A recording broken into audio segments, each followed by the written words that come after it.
Yo, yo, yo, yo, what's up, what's up, what's up? What's happening, y'all? What's happening? It's me coming back at you again with another live hangout. First, I gotta give a shout out to all my commenters and subscribers out there who keeps it fair and balanced. Hey, hate that slogan, Fox News slogan. But anyhow, just want to give a shout out to all you guys, man. Man. Well, first things first, I gotta start this hangout with a couple of things. First things first. The WBC has came out and they have ordered an immediate rematch between Gennady Golovkin and Canelo Alvarez. Now, to me, I find this a bit strange because I thought the WBC was not sanctioning that fight because the WBC title was not on the line. So I guess that's kind of odd because in that particular situation, if what you call it, because the WBC did state that if Golovkin did lose that title, he would have to. I mean, if he did lose the fight, he would have to. He'll be stripped of his title. So I guess that's one part of the sanctioning that they had enforced when it came to that fight. But it's kind of odd that they would do this because like I said, it's very strange that they didn't really sanction the fight since that belt was not on the line. So it's very odd. But let me go ahead and read the article here. Um, Let me see here. Okay. Suleiman announced, Mauricio Suleiman, the president of the WBC, announced that the Board of Governors' decision is to order an immediate rematch between WBC middleweight champion Gennady Golovkin and versus Saul Canelo Alvarez, and the success of the Super Series and the Super Middleweight and Cruiserweight divisions, with promoters working together and boxers competing for the prestigious Muhammad Ali Trophy.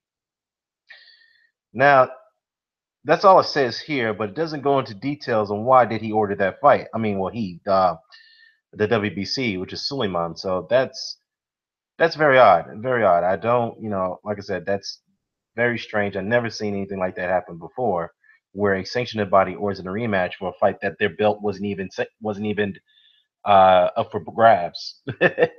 That's very odd. But I know Canelo's, well, actually, no, Golovkin, on the other hand, came out and said that he will only consider the rematch if he can have an even playing field when it comes to Vegas. If the fight's in Vegas, because there was some talks that Golovkin would like to have the fight in New York, Loeffler and K2 in the other hands. But the thing is that neither men won the fight, and Canelo's still the A side on this negotiation situation, so he gets to dictate the terms still. So I'm gonna go ahead and read this particular article, the separate article. So K2's promoter promotions is Tom Loeffler, promoter for the IBF, IBO, and WBA and WBC middleweight champ Gennady Golovkin is not ruling out the possibility of Las Vegas playing host of the rematch with Canelo Alvarez, which is targeted for Cinco de Mayo weekend in May of next year. Now, the two fighters fought last month at Las Vegas T-Mobile Arena with a controversial 12-round split draw being rendered by the official judges. Judge De Moretti had the fight 115-113 for Golovkin. Don Trollis scored at 114-114 a draw, and Adelaide Bird created a post-fight frenzy with her wide score card of 118 and 110 in favor of Canelo Alvarez, which I do agree. That was very wide, and if anything, Golovkin. I mean, if you're going to score for Canelo, definitely 115, 113 would be the best score. So furthermore,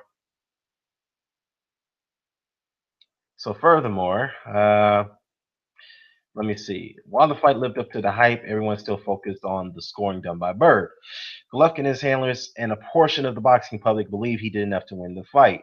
I tend to disagree with that, and I point out many reasons why I thought that he was not a decisive winner here.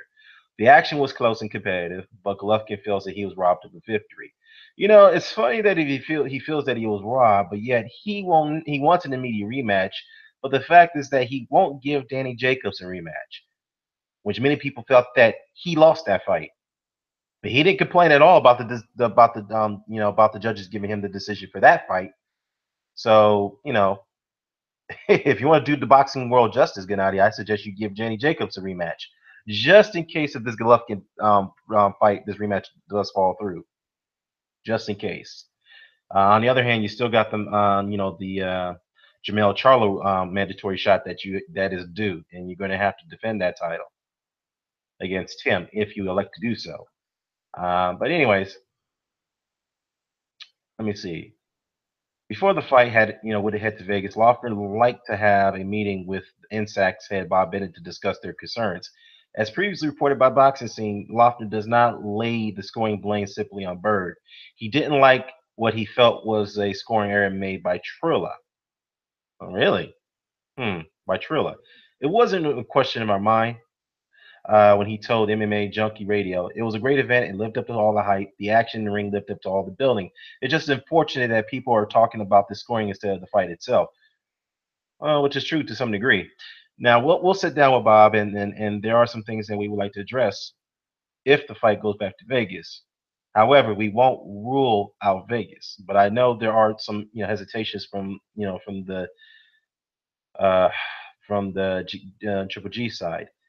He's never had that issue when he's fought in California or in New York or even in London. Well, obviously, yeah, New York, surprise, surprise. And we all know what happened in New York when he fought last time fought there.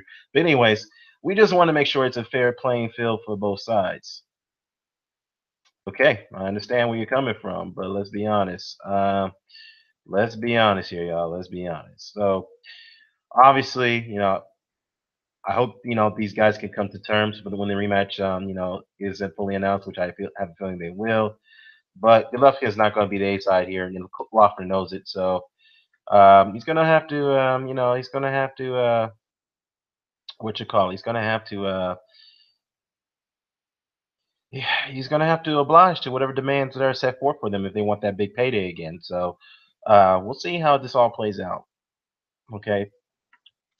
So another thing I wanted to talk about is, let me see. Okay, I already stressed this out in my last video. I mean, I'll point this out. Virgil Hunter came out and said that nobody can lure Andre Ward out of retirement. It's a done deal. He's not coming back. I mean, but never say never. Okay, I'm not going to get into that. That's already been discussed in my last video. All right. The one thing I wanted to talk about is Alex Leopai is coming back, and to my Kiwi subscribers, you guys know who Alex Leopai is. Alex Leopai was the New Zealander from Samoa, Samoan descent. He challenged Vladimir Klitschko for the unified lineal heavyweight titles back in 2014 or 2013. I think it was late 2013. He challenged him for that titles, and obviously he lost in a very, he got knocked out in the 5th or 6th round. Not even a close fight. Terrible mismatch. Leopai didn't even land a punch in that fight. And what's going on in NBT? I was announcing that Alex Leopai is coming back, and he wants Lucas Brown, so he wants to take on that fight. And as I recalled, I think they were trying to set that fight up few years ago when Alex Leopai just kind of burst into the scene, and that was a fight that was in the works when Lucas Brown was coming up. So, but that's a fight that Alex Leopai wants. But the thing is that I don't understand why is he coming back, because he's going against doctor's orders. The doctors told him that if he continued to fight, he's going to further risk of blinding his, I think it's left eye, and that which forced him into retirement. So. But the thing is, will he be in shape? Because I know his last fight that was against yeah, I know you did tell me about that, and I'm like, I was waiting for an official statement on this, but it looks like it's actually true. So, shout out to you on that, man. I mean, you did tell me that about this, and the thing is, dude, is he going to be in shape? Because the dude wasn't in shape when he fought what's his name, Manuel Char. But to be fair though, he took that fight on a 2-week notice, so he definitely couldn't get enough. He didn't have enough time to really prep up for that fight. But he took it on the last minute because obviously he needed the money. So it is what it is. NBT says here, Lucas Brown did say on his social media account that it won't be Leopai. Hopefully that's true. Yeah, Lucas Brown does not need to. I mean, look, I'm a favorite fighters taking challenges, and Leopai, he's coming out of retirement, and he's been out of the ring for 4 years. I would not advise Lucas Brown to take that fight. It won't do him any good at this point. Lucas definitely needs to fight better competition. He really needs to do it. So you said that Leopai scheduled a fight. Let me take a look at that. But let me read this article. So he's the Lionheart. Alex Leopai is already eyeing for future opponents and ahead of his comeback against against New Zealander Thomas Pietho. So that's who he's fighting. Okay, Thomas Pietho at the Brisbane Convention and Exhibition Center on October 14th. Hey, are you going to that fight, MBT? Hey, Kiwi, what's up, man? I'm gonna ask you, are you gonna go to that fight? Hey, Dan, not a good move for Wilder to criticize Mike's choices, in my opinion. What's your point? What was his point anyway? Yeah, man, I'm gonna address that, man. I'm really gonna address that. And I like Deontay, but that's a very bad move, and I gotta do it. I gotta go in on Deontay for this. That's not that you don't do that. But yeah, let me get to the comments real quickly before I do that, man. Yes, he is. Yes, he is. October 14th. The dude has a 2-5 record. Hey, but you know what though? What can you say? Alex Leopold, he's been out of the ring for 3 years, but he does definitely need a warm up. So I guess this would be a proper warm up for him so that way he could get a feel of things. So that way he could become a contender again. Obviously, the dude's 38 years old now. But hey, Shannon Briggs is still competing at 45, 46. I'm not sure how if that's still valid at this point that Briggs had failed the drug test, so an opportunity left. But we'll see. I mean, Amir Mansour is still fighting. My thing is my concern is whether he will get into shape. So that's my thing about it on Alex Leopold, man. Yeah, definitely going to talk about a lot of heavyweight stuff right here. I am going to do that on this hangout here. Is Leopold Brown's November fight? I wonder. No, no, no, Kiwi. He's not fighting Brown at all.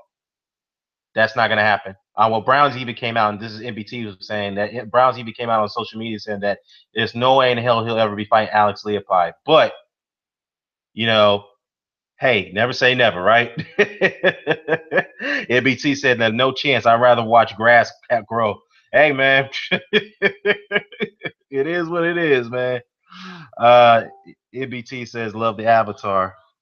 So yeah, that's on 1224529. Hey, y'all, just let y'all know 122494529 is a female boxing fan.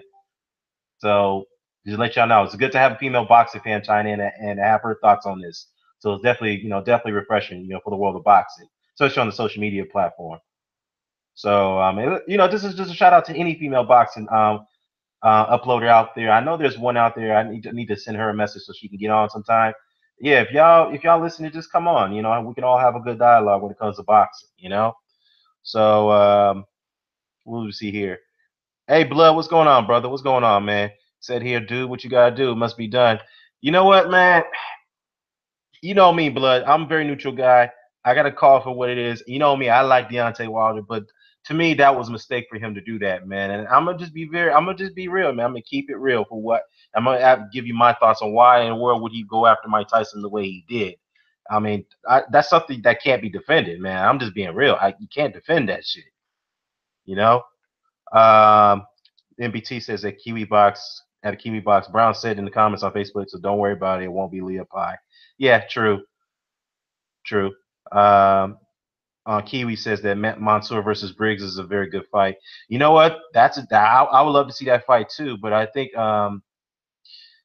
Mansour called out Shannon Briggs one time, and Shannon Briggs has been very passive about taking that fight.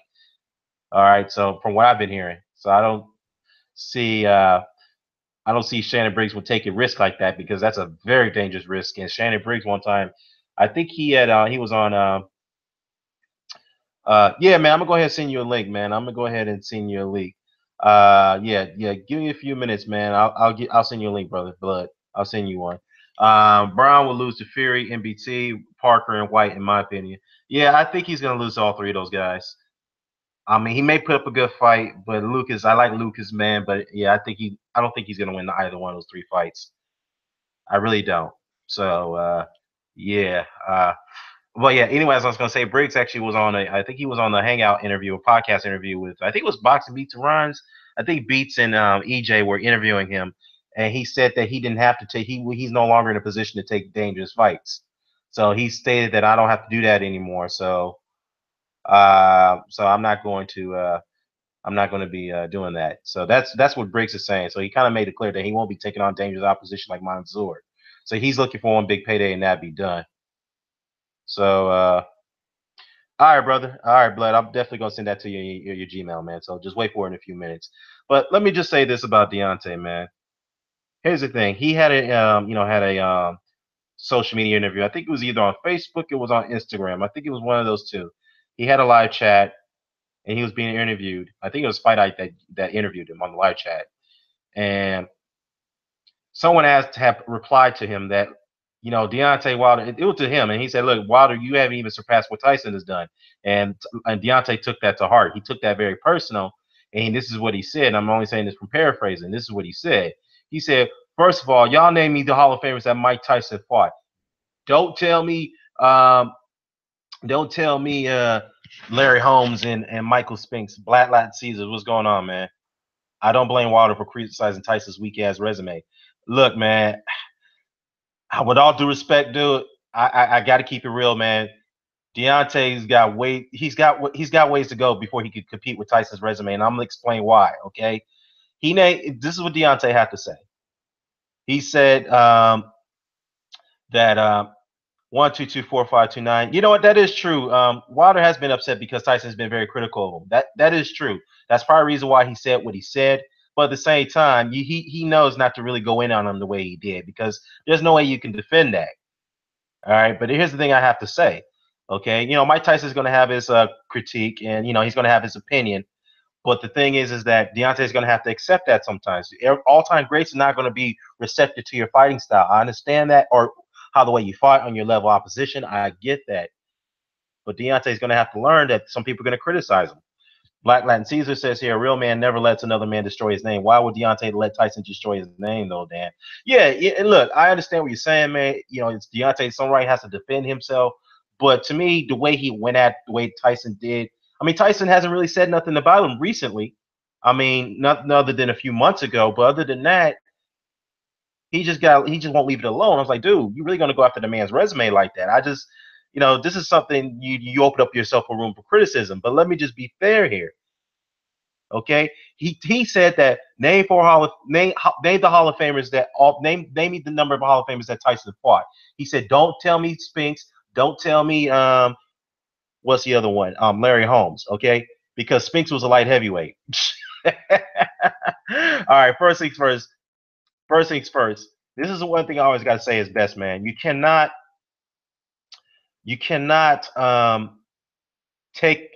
degrade a guy's resume by taking off another guy's name, even though that guy's an elite fighter. You just can't do that. Okay? That's like me. If Deontay wants to do that, I can say, well, I can take off Bermane Stiverne, and who do you have on your resume? That because I got to give. He fought Bermane Stiverne.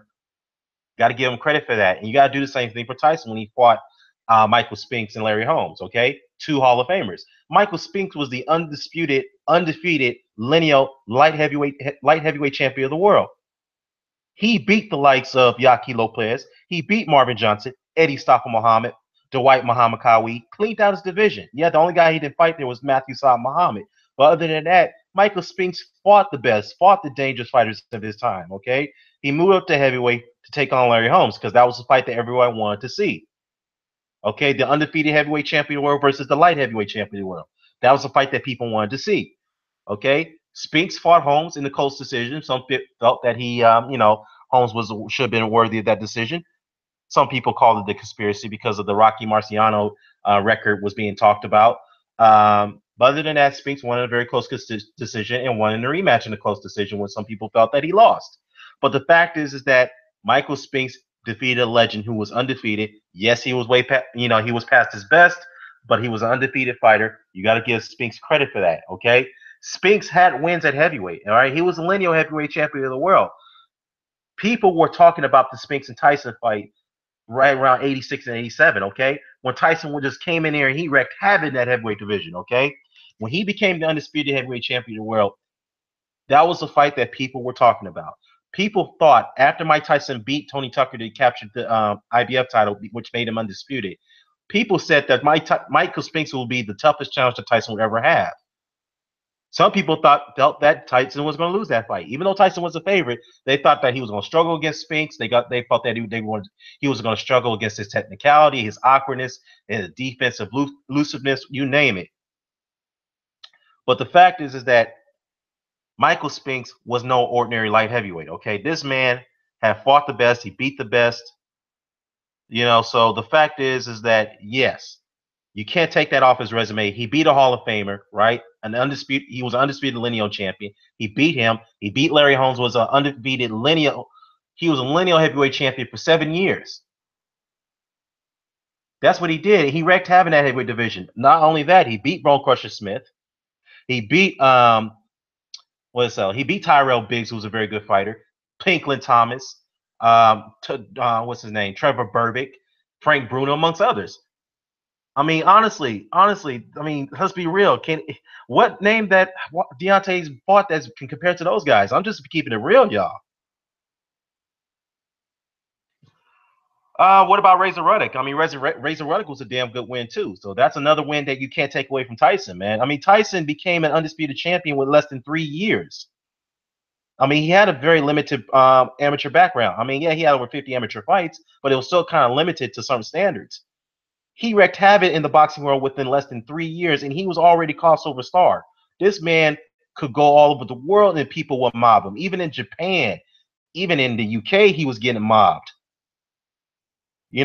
So this is where this is why Deontay. Look, I understand you still have you're a little upset about what the things that Mike Tyson said about you, but there's certain things you just can't do that, man. Especially in a situation your record is open for criticism. He also went on to say that don't bring. He also went to say name the number of Hall of Famers that Tyson had had had fought, right? So Holyfield and Lennox Lewis. He said, okay, but he lost to those guys. He lost to those guys. But again, we're talking about Evander Holyfield and Lennox Lewis, for God's sakes. Those were no ordinary heavyweights. And Evander Holyfield started his career at light heavyweight, okay? And became a dominant cruiserweight champion, undisputed cruiserweight champion. All right, cleaned out that division, okay? Moved up in weight and took on many heavyweights that are far bigger and stronger than Tyson and beat them, okay? This is Evander Holyfield who was past his best when he fought Tyson, okay? Who's literally came out of a retirement due to a heart condition, took on a guy, you know, who they felt that was going to steamroll him, and then Evander proved everyone wrong, and he later again became a unified champion. Evander just lost against Michael Moore after those Tyson fights. So that was not an ordinary fighter. We're talking about Evander Holyfield and Lennox Lewis, for God's sakes. Okay, there's no shame losing to guys like that. Okay? So Mike Tyson had over 5 Hall of Fame fights. Okay? Look, like I said, man, Deontay, dude, I understand if you're upset about what the things that Mike said about you, but you just can't criticize his resume. This is point blank. You just can't do it, man. I'm sorry. And let me just get the comment section here, man. You just can't do it. Let me see. Kiwi says here, replying to Black Caesar, Latin Caesar, defending yourself doesn't mean bringing another guy down to me. I mean, it's a pretty good point. 1224529 says, "Don't get me wrong, Tyson's a legend." You know what? Yeah, and I agree with you said. That reason why Deontay's probably said what he said is because, yeah, that's he's still upset about the comments that Mike made about him. But at the same time, there's just some things you don't do. You just don't take it to that route. Okay. And speaking of, I was going to say one thing though. Tyson wants to talk about. I mean, Wilder wants to talk about Tyson fighting a little guy, a smaller man, and what you call it, and Michael Spinks. But let's be honest here. He fought 3 guys. Let me see. You got Damian McCurry, right? Damian McCurry was a prospect super middleweight, right? The dude was a super middleweight, and he like ballooned all the way to goddamn heavyweight. Yeah, he was undefeated. But the fact is that he was a prospect, but he didn't really live up to expectations. The guy was a 168 pounder, and Wilder fought him and beat him, right? Then you have who's the other guy? Then you have I think it was Damian Reed, right? Damian Reed was a cruiserweight, and Arthur Spilka was a cruiserweight too, wasn't he not? So I just feel that the criticism right there. I mean, for you to criticize Tyson for fighting Michael Spinks, Deontay, what about those other 3 guys that were small guys that you fought, dude? Come on, can they be compared to Michael Spinks? Absolutely not. you know. So I'm just be keeping real, y'all, man. Like I said, I know some people are gonna, I'm gonna send Blood this hangout post. Let me do this real quickly. He wants to get in on this. Um, you know, Let me send him a message here.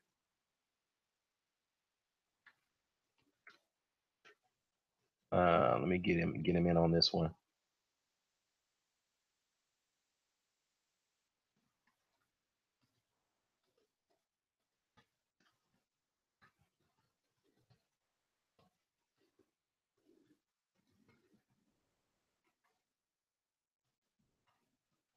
And like I said, y'all, I like Deontay Wilder. He's my favorite heavyweights out there, man. But I got to call for what it is, man. I just think he should not have done what he did when he, bringing down Tyson like that. And yeah, you're right. 1-2-2-4-5-2-9. Tyson been very critical of him as well. To be fair, but at the same time, I can understand if you're in a position where you actually have built a resume, you actually have some names on there where you can say, you know what, I did this and did that. Okay, so yeah, that's just my take on it, man. To be honest with you, all day go 619. Let me see. Tyson's best win is against Spinks. Yeah, like I said, Razor Rudder could definitely be in there too because I think that was a damn good win. Definitely damn good win. I mean, a guy like Razor Ruddock was definitely a force to be reckoned with at that time. A guy that nobody wanted to fight. Even Holyfield didn't want to fight that guy. And that's the only thing I can say about Vendors. The only guy he did duck was Razor Ruddock. I mean, Foreman didn't want to fight him. Holmes didn't want to fight him. None of those heavyweights didn't want to fight him. But Tyson stood up to the guy who was supposed to be the boogeyman of the heavyweight division and beat him. I mean, two ferocious and brutal fights. I mean, I think, to be honest with you, those two fights took a lot out of Tyson, but more so than Razor Ruddock. Kiwi Box says, look, Spinks was still a Hall of Famer. Once again, you cannot defend someone by bringing another one down. Let me see what else here. 1-2-2-4-5-9. Maybe if Tyson talked to him on the side, he would have been more receptive for constructive criticism. When Wilder won the WBC belt, Tyson criticized him on Showtime. Yeah, that is true, and I said something about that too. And in one of my prior videos, I did applaud Mike to do that. I was like, look, Mike, I know you're critical of Deontay, but you should, at least what you do, you need to pull him to the side and talk to him. Say, hey, look, man, you got some talent, you definitely got some skill, but this is what you're doing wrong. Okay, but the thing about Tyson is that he's too blunt. He's too blunt with his criticism. He just likes to say how he feels a lot, and that's just Mike Tyson because he feels that he has a right to do so. But at the same time, Deontay, on the other hand, is going to have to understand that people are going to criticize him. He's going to have to deal with it. Even the all-time greats are not going to be very receptive to you, so you got to deal with it. And for him to attack him the way he did, he could say, you know what, Mike? Here's the deal. I respect your opinion, but here, the thing is that I'm fighting now. Let me do my job as a boxer, okay? So unless you want to challenge me on my skill set, then maybe you should come out of retirement. Obviously, I wouldn't say that, but I'm just saying he could just take a more diplomatic approach, Kiwi says here, what y'all think about Wilder Ortiz will still happen? Yeah, you know what? Is that true? Is that true, Kiwi? I mean, because I didn't get no confirmation on that. So, because I know Wilder put in a written request to have that fight to go ahead, and WBC has yet to make a decision on it. So, yeah, is it confirmed? Yeah, still waiting on that. And Blood will be joining me in a second, y'all. So, yeah, we'll be waiting. But other than that, while I'll wait for Blood to get on. Holyfield, Evander Holyfield actually came out and made some statements too. He said that Anthony Joshua is a more complete fighter than Deontay Wilder, and this is what Evander Holyfield had to say.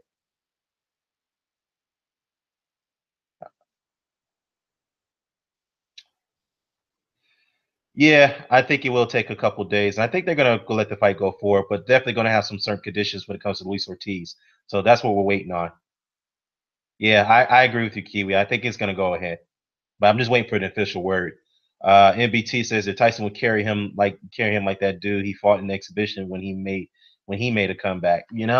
Hey, hey, anything's possible, NBT. Anything's possible on that. But the thing is, too, I wish Mike could have taken a diplomatic approach and say, hey, look, man, I like you. You got some skills, but definitely got flaws. But this is what you need to do instead of being, extra critical. But like I said, Tyson is a blunt guy. And I understand Deontay need to be, wants to respond to that, but there's just some things you don't go to. That's just my opinion. Hey, what's going on, Blood, man? What's going on, brother? How's it going, Dan the Man, brother? How you doing, man? I'm all right, man. Been having a very hectic day. You probably saw it today, this morning. I went at it with Low Place again. This dude just came and disrespected me early in the morning, responding, You know, I about saw the certain fighters. videos. I haven't got a chance to watch them yet, but I'm gonna watch those, man. It's been a busy day for me too. It's my birthday today. I'm 44 years old, man. So I've been real Oh busy. man, happy birthday. Yeah, I'm getting old, man. Shit, I'm an old man now. So Hey, brother, but hey, 44 years young, man. You're still feeling young, you're still feeling great. Nothing wrong with that, brother. So just take into account you're yeah. still young. You Yes, know what I sir. mean? Yes, sir. Yeah, because I'll be 36 by this month too. So I guess I'm getting up there. You know what I'm saying? You just get in the range a little bit, but shit, I wish I was Man. 36. Hey man, we all, too. I was talking to my lady, man, and my fiance, and we both the same age, and she's a few months older than me, and we were just talking about how fun it was when we were in our early 20s, man, or even our teenage years. We didn't have to worry about rent. We could just do pretty much Oh what man. we wanted, bills and obligations, man. Oh So, man, come on, bro. You took the words out of my mouth, man. but yeah, happy birthday to you, bro. But I know Thank you. you wanted to chime, yeah, man. I know you wanted to chime in on this. I Go ahead, did. man. I heard what Deontay Wilder said, and it's funny because I actually made a couple of videos this weekend on a hangout, and Mike Tyson's name came up in quite a few of them, and then we did a live hangout on 78 Sports TV's page in which we spoke in detail about Mike Tyson's career. And at this time, of course, Deontay Wilder had not said the things that he said, but Right. it's tricky when fighters from today start trying to build themselves off of a fighter from yesterday.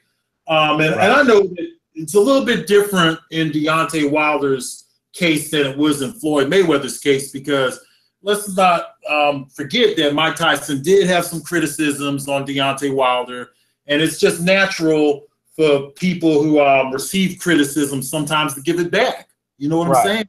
Right. And so I'm not really that mad at Deontay Wilder, and I think that he, I think it was more of a reaction to how Mike Tyson has been treating him. And then let's not forget that Mike Tyson gave all that respect to Anthony Joshua.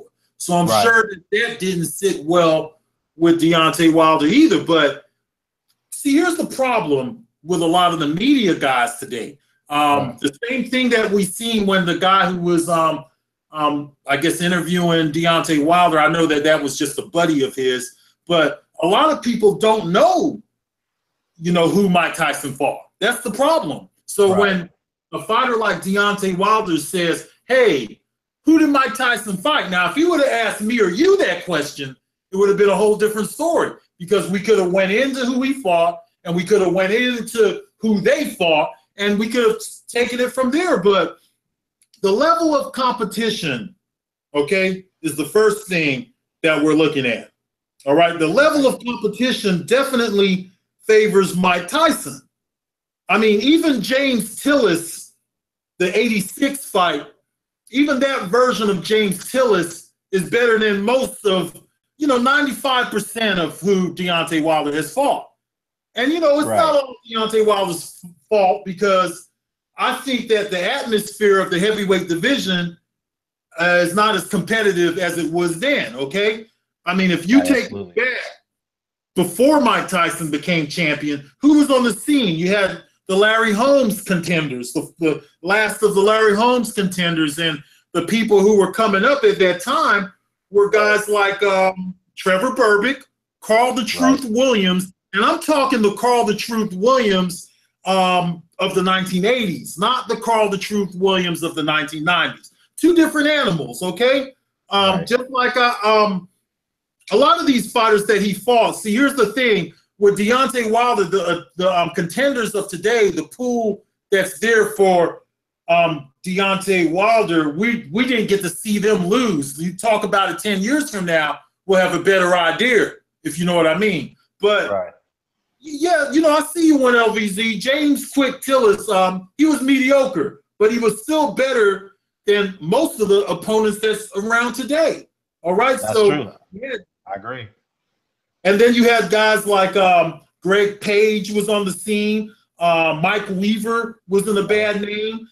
Pinklin Thomas was a decent fighter. It's just that he caught Mike Tyson during his prime years. And Pinklin Thomas was a hell of a boxer, had a nice little jab on him. He beat Larry Holmes. You can't draw the line in the sand when it comes to comparing resumes. There is no line to be drawn because you can't come and pull Michael Spinks out of the hat and pull Larry Holmes out of the hat because Larry Holmes was 38 at the time. Because let's not forget, Larry Holmes had some success 4 years later. You know, exactly. 4 years later when he was in his early 40s, he was able to go, he was actually able to beat Ray Mercer, who was also a very good fighter from that time period. I know Mike Tyson didn't fight him, but he was able to beat Mercer, and he was very competitive in the Holyfield fight.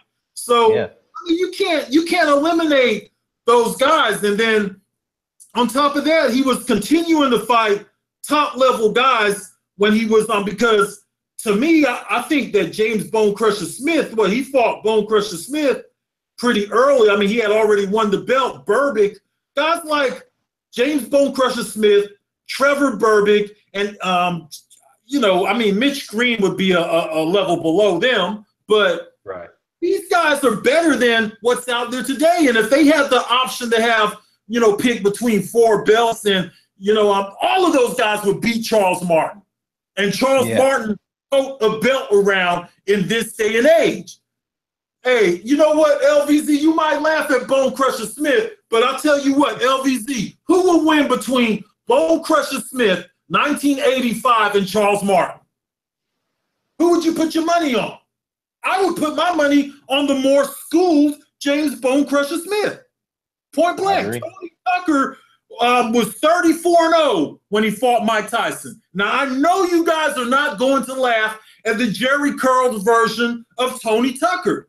Tony Tucker was a very, very tough, big fighter who would be good in today's day and age. I think that Tony Tucker, the one who fought Mike Tyson, would be very dangerous for Deontay Wilder and Anthony Joshua.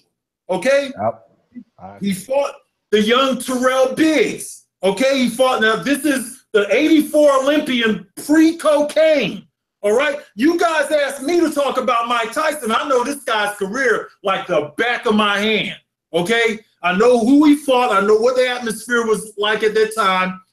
There were better fighters around in the environment at that time. You can't discredit Frank Bruno. Frank Bruno, let's not forget, you know, he was a tough fighter. He took the setback to Tim Witherspoon and an earlier setback to James Bone Crusher Smith.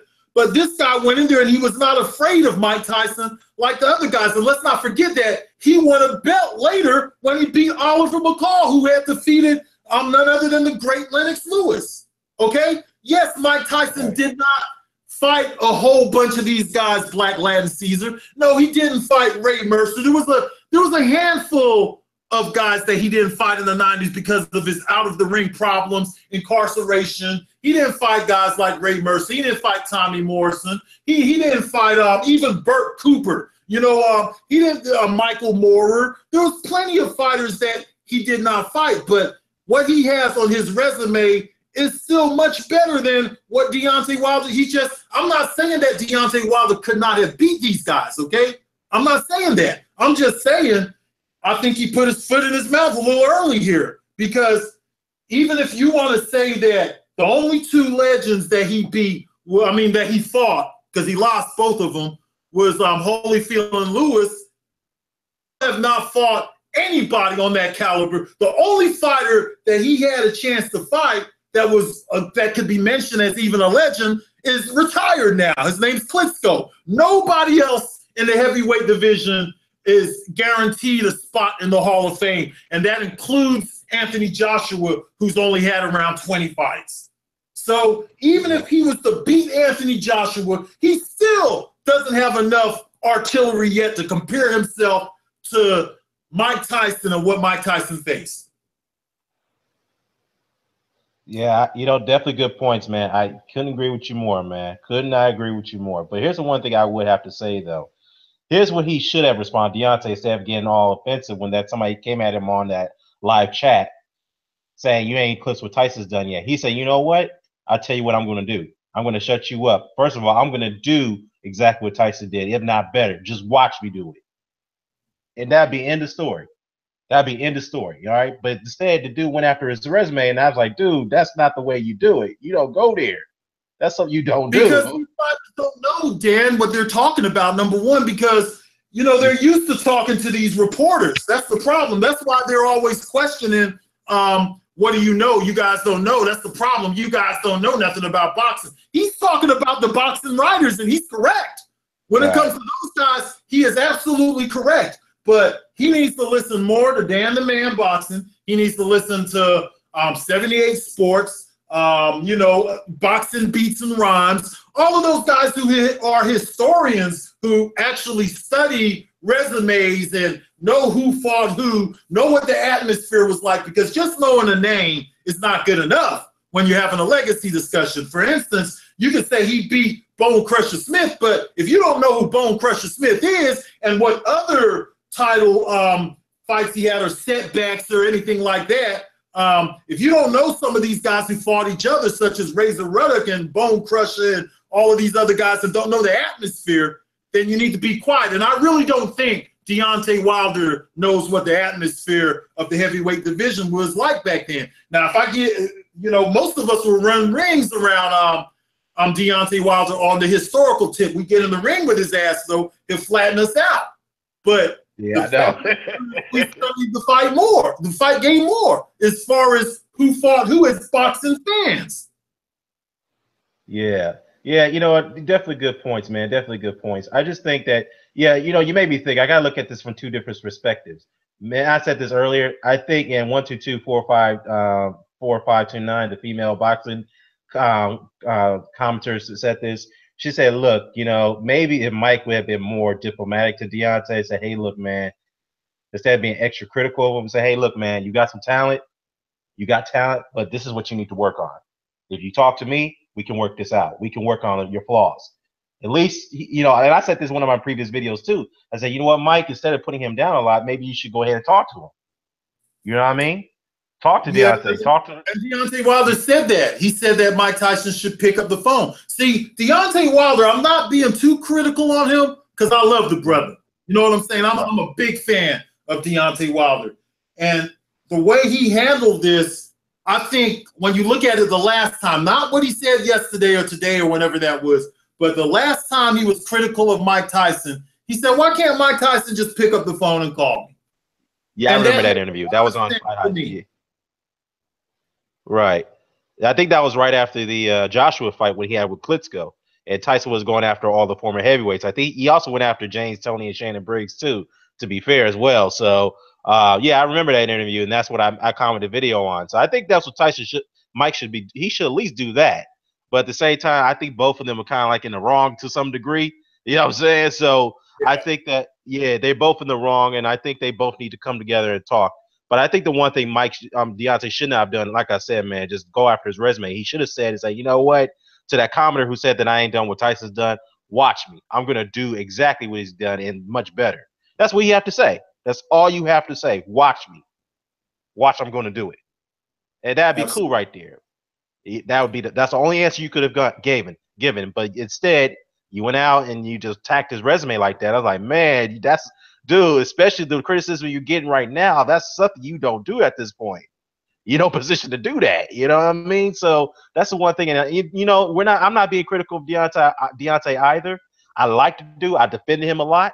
But the thing is this is some things I gotta let him know. Is like, dude, you just can't do that, man. Straight up, you can't do that. You know what I'm saying? So, but like I said, I hope they both listen to this video. I hope they listen to Dan the Man's Boxing Blood Talking. And listen to our advice. Both of y'all, Deontay and Mike, both of you guys need to put your differences aside, man. Y'all need to get together and talk. I agree. And it's not only two Hall of Fame fighters, because he fought Lennox Lewis, okay? He fought Evander Holyfield. You can't pull Larry Holmes out of the, you know, and draw the line with Larry Holmes because he was successful after that. Yes, he was, it's not 78 Larry Holmes, but he was successful after. He was still dangerous, okay? He was only 38 at the time. To me, Frank Bruno, you know, is he a Hall of Famer? I don't know. Did he make the Hall of Fame, Dan? Nah, he didn't. Okay. Nah, he did. Yeah, he didn't. Okay, so Frank Bruno's borderline, and he might still get, you know, inducted into the Hall of Fame down the line. Okay. Right. And I think that the guys such as Tony Tucker and see, people don't understand it unless they was around at the time. God, there was a time where Tony Tucker was going around 34-0, you know, and a very dangerous fighter at the time. And he, you remember Jose Rebalta? Oh yeah, I remember him.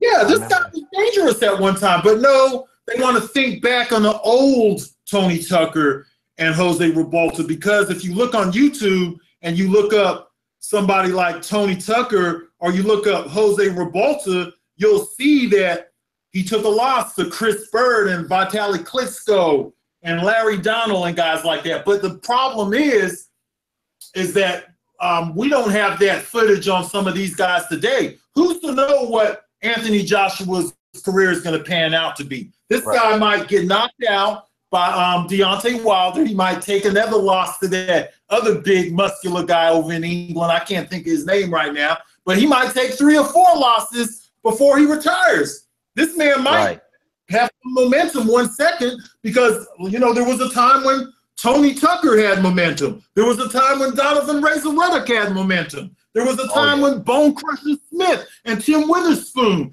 and even Tony Tubbs, all of these guys had momentum at one time. And Mike Tyson, Burbick too. They all did. Yeah, Burbick. All of these guys had good momentum. You're looking at the fact that there is record of these guys aging, going through the aging process. There's not a lot of record yet on some of these guys who are in the heavyweight division now. We don't have Dillian White's full career yet. This is a guy that we're talking about getting a fight with Deontay Wilder based on nothing. Okay? I don't think that Dillian White could beat Tony Tucker and you know, the fighters from Mike Tyson's era. All of those guys, man. There's so many of them. I could sit there and name them all day. But he can't survive in the era. He couldn't beat Carl the Truth Williams at his best. I don't even know for sure if he could beat 1987 Terrell Biggs. Yeah. You know, I'm not 100% sure that he could do that. This guy fought off of his toes and had a nice popping jab. And when he came into that fight against Mike Tyson, he was an Olympic gold medalist who had some momentum. He had just got through whooping, what's the fat boy named? David Bay. Okay? He had just got through beating him. And you know, he was coming off some momentum. He could have probably beat the likes of Dillian White. To me, Dillian White is in the same class as a Tony Tubbs or someone like that. I don't think he's going to have much of a better career than any of those guys. Oh, yeah. You know what? Though. Yeah, that, you know, the thing is about Tony Tucker, he did stop Buster Douglas on his feet too. So that's another thing. Yes, sir. You did. And I have to agree with Dick Justice, one of the commenters in here. I like Joseph Parker, but Tony Tucker would definitely beat him. Definitely beat Joseph Parker. The way I see what's going on. I like Joseph, but Tony Tucker was a very skilled heavyweight. I mean, he had skills of a, you know, some people said that he had skills of a lower weight class guy. The way he was elusive, the way he popped his jab, the way he boxed at angles. That's unusual for a heavyweight to do all that. Because usually heavyweights are known to stand in front of you, try to pressure you and get you out of the fights. I mean, Larry Holmes was known to box you in angles too, but Tony Tucker was far more elusive than Larry Holmes in his, you know, during his prime. But other than that, what's up, brother? No, I agree. I'm agreeing with you, man. I agree. Tony Tucker. Yeah, I think Tony Tucker would definitely beat all the heavyweights of today. Like, I agree with you on that one. I think he would. Black Latin Caesar says here, Mike need to help that brother Deontay, man. He just hopping on that hate on Deontay bandwagon. Everybody's on that Joshua bandwagon. That Tyson era had well over 15 quality heavyweights. But you know what, though? Here's what I got to say about that, man. You know what? Yeah, I agree. He definitely got to help. I just don't think everybody's hopping on the Anthony Joshua bandwagon. There are some people that's on his bandwagon. There's some people on Deontay Wilder's bandwagon. So it's kind of equal. But to add to the addition, Evander Holyfield's kind of hopped. It's going with side with Anthony Joshua now. I'm sure you didn't read about that, right? Blood? I haven't heard about Evander Holyfield. I didn't know well, I know he did go over to England. And, you know, one thing I think about Anthony Joshua, I think Anthony Joshua is just more camera friendly and people friendly. And I think that because of his personality, because Deontay Wilder's personality could be a little bit more standoffish than Anthony Joshua is this big friendly giant, the big Frank Bruno type. Right. Whereas Deontay Wilder, he could just be downright arrogant and nasty at times. Yet he could also be a gentle giant in his own way. Oh, yeah. But we have seen Deontay Wilder on a level 10 before, compared to Anthony Joshua when he's addressing people. Look at him at some of these press conferences. I saw some guy heckling him one day, and he said, "Shit, get your ass in the ring." That's the type of guy that Deontay Wilder is. Yeah, I remember that. Yeah, he said, you got a lot of guys who like to talk over here. Why don't you get your ass in the ring with me? He's a no-nonsense type of guy. And I think with the broken English and the Southern slang, I think it throws a lot of people off and comes across as unprofessional. Right. So people will tend to favor Anthony Joshua just based off of the personality sometimes. Yeah. Well, here's the thing, though. Evander did say this, though. He said that he said here, quote, that Anthony Joshua is more a complete fighter, and he has a slight edge over Deontay Wilder. That doesn't mean that he's on his bandwagon, but he's just saying that he favors Joshua slightly over Wilder. And this is what Evander said. He said, look here, quote, I don't think Joshua – I do think that Joshua does have the edge because he's more the complete fighter, but it all depends upon how they fight on that night. You're only as good as your last fight, which is true. That is very true. I mean, Anthony was knocked down by Klitschko very hard, and he was hurt, but he came back and showed some heart. I mean, you don't learn how you don't learn how to get up until you're knocked down, which is true. Until you really test it, that's what he meant. You really don't learn from that. You really learn until that point. Until you get knocked down, and you don't think you could get knocked down. That's until you get knocked down, you don't think you could get knocked down. Now, the first time I was knocked down, I was 17 years old, but it didn't hurt. But it was just embarrassing to me. The thing is getting up. So the thing is that he's saying that, look, I give Joshua the edge, but the thing is, anything can happen when they actually fight. How will he react to Deontay Wilder's power? That's the way I'm taking a look at it. So what do you think of Evander Holyfield's critique? Well, I think that it's a fair critique because it leaves us in the unknown once again. There's that X factor there. We really don't know what will occur if these two brothers fight each other. And that's why all of us are going so hard at ball for this fight to occur, but there seems to be so many setbacks. If it's not mandatory, it's a contender that's failing a drug test. When it comes down to it, I think that Evander Holyfield, like the rest of us, just wants to see the fight occur. Yeah. We can all speculate. We could all wonder what's going to happen. I think that Evander Holyfield made a fair assessment from what you told me. It's definitely more mild than the assessment that Mike Tyson brought forth. Oh, yeah. Yeah. Extremely critical. And Lennox Lewis has been critical, too. People forget about Lennox Lewis, but he's also been critical on both Anthony Joshua and Deontay Wilder, okay? Because a lot of those fighters from that era don't think that the fighters from today are as well schooled as them because a lot of these guys started later than them. And I heard there's an interview that's out there. You might have seen it, Dan, because I know you get around on the boxing stuff, but there's an interview out there with Mike Tyson and Lennox Lewis. They're having a discussion, and they're critiquing Deontay Wilder, and one of their criticisms is that they started at an earlier age, and they're better schooled than the likes of a Deontay Wilder, who started late in the eyes of the actual fighter. He had a pretty late start. We all know that he was more of a football player from what I heard. And, he was an athletic guy, probably had to chin check somebody in the basketball court, knocked him out or something and said, damn, these hands are lethal. I could do something with this, And I think I don't really know how he got into the fight game. I've heard him say 2 or 3 different things. But regardless, man, Deontay Wilder is well-schooled. If you think he lacks that, what some of the fighters from the past had, he's still out there knocking out his contenders. What does he have, 38 knockouts out of 39 or 37 out of 38 or whatever it is? I mean, that doesn't come, to somebody who doesn't have the talent, okay? we could sit up here, we Right. could say he throws his punches wide, but let's not forget the boxing display that he put on against Stavern. He has the ability to box. You know, let's not forget. You know, they like to single out.